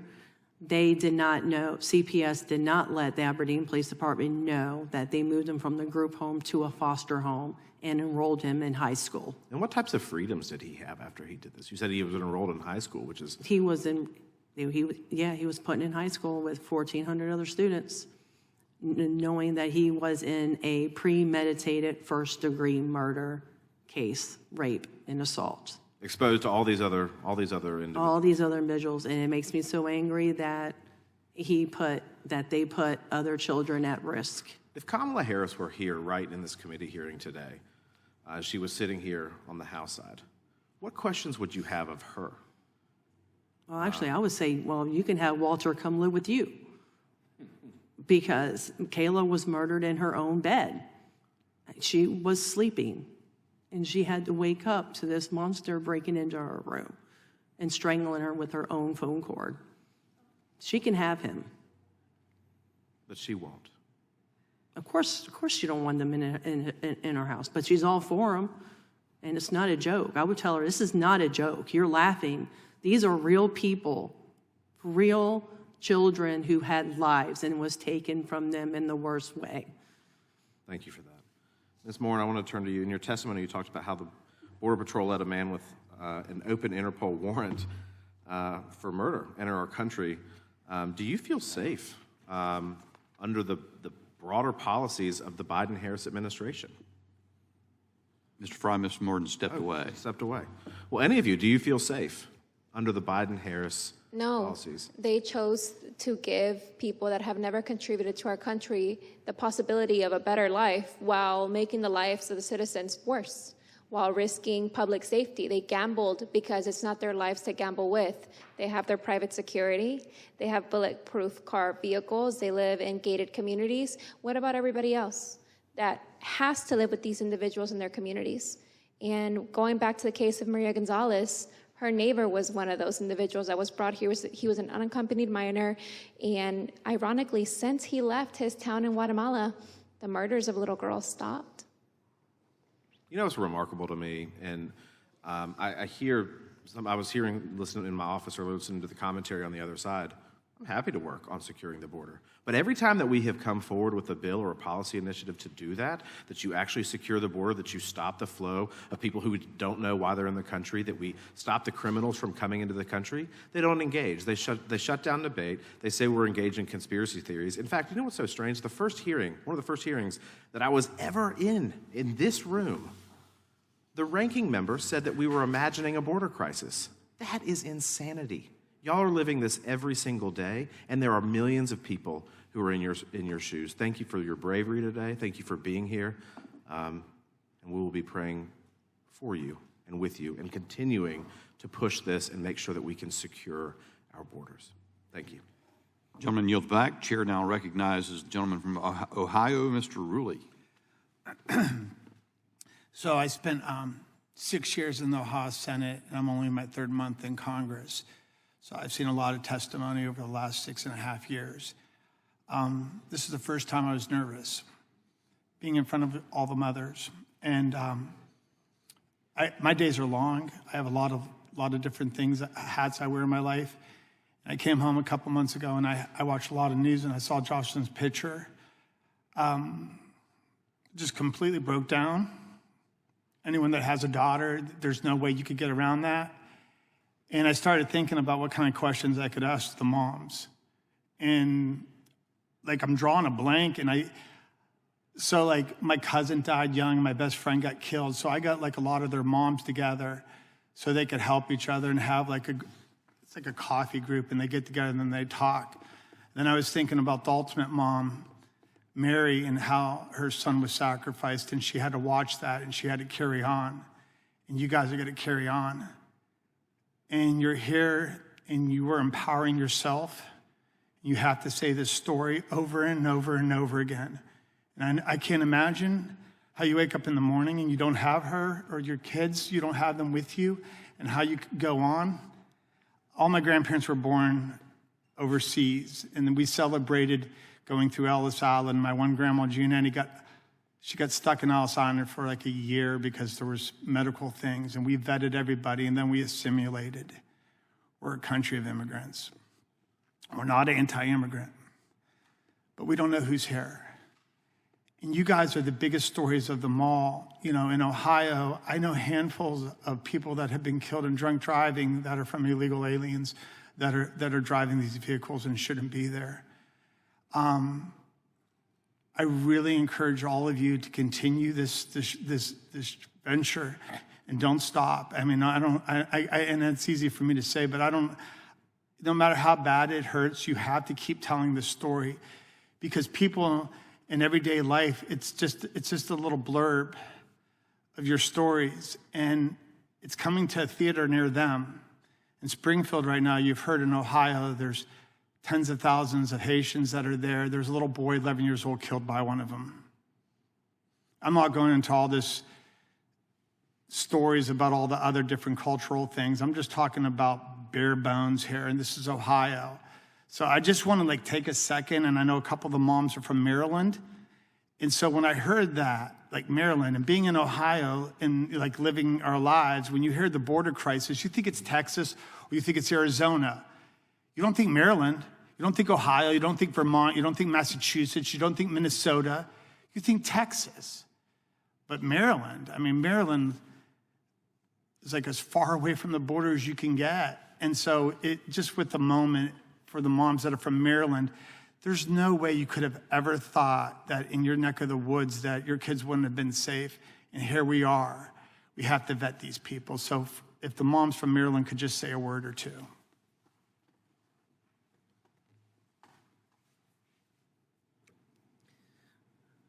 I didn't think I would be living the journey that I am. I thought Kayla would be safe in her own home. And it's just, it could happen to anyone. It can happen to anyone, anywhere. And you don't have to be close to the border to have this affect you. We picked out a pretty white dress for Kayla for her viewing. She couldn't even wear it. She had to wear a granny dress to be covered from her chin down because of the bruise, because she was covered in bruises and her neck and all that was messed up from the cord. So this could happen to anyone.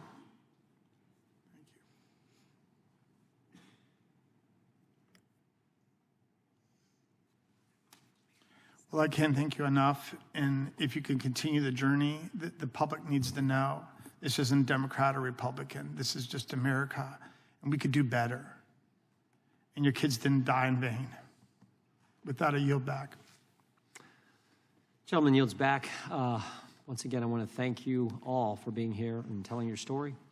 Apologize once again for the breaks and they just want to, in some ways, a typical day on Capitol Hill, but we do appreciate your valuable testimony that I think a lot of Americans are going to take to heart. So with that, our committee is, the committee stand, wait, I need to do one other thing. And this concludes today's hearing. We thank our witnesses for appearing. Without objection, all members will have 5 legislative days to submit additional written questions for the witnesses or additional materials for the record.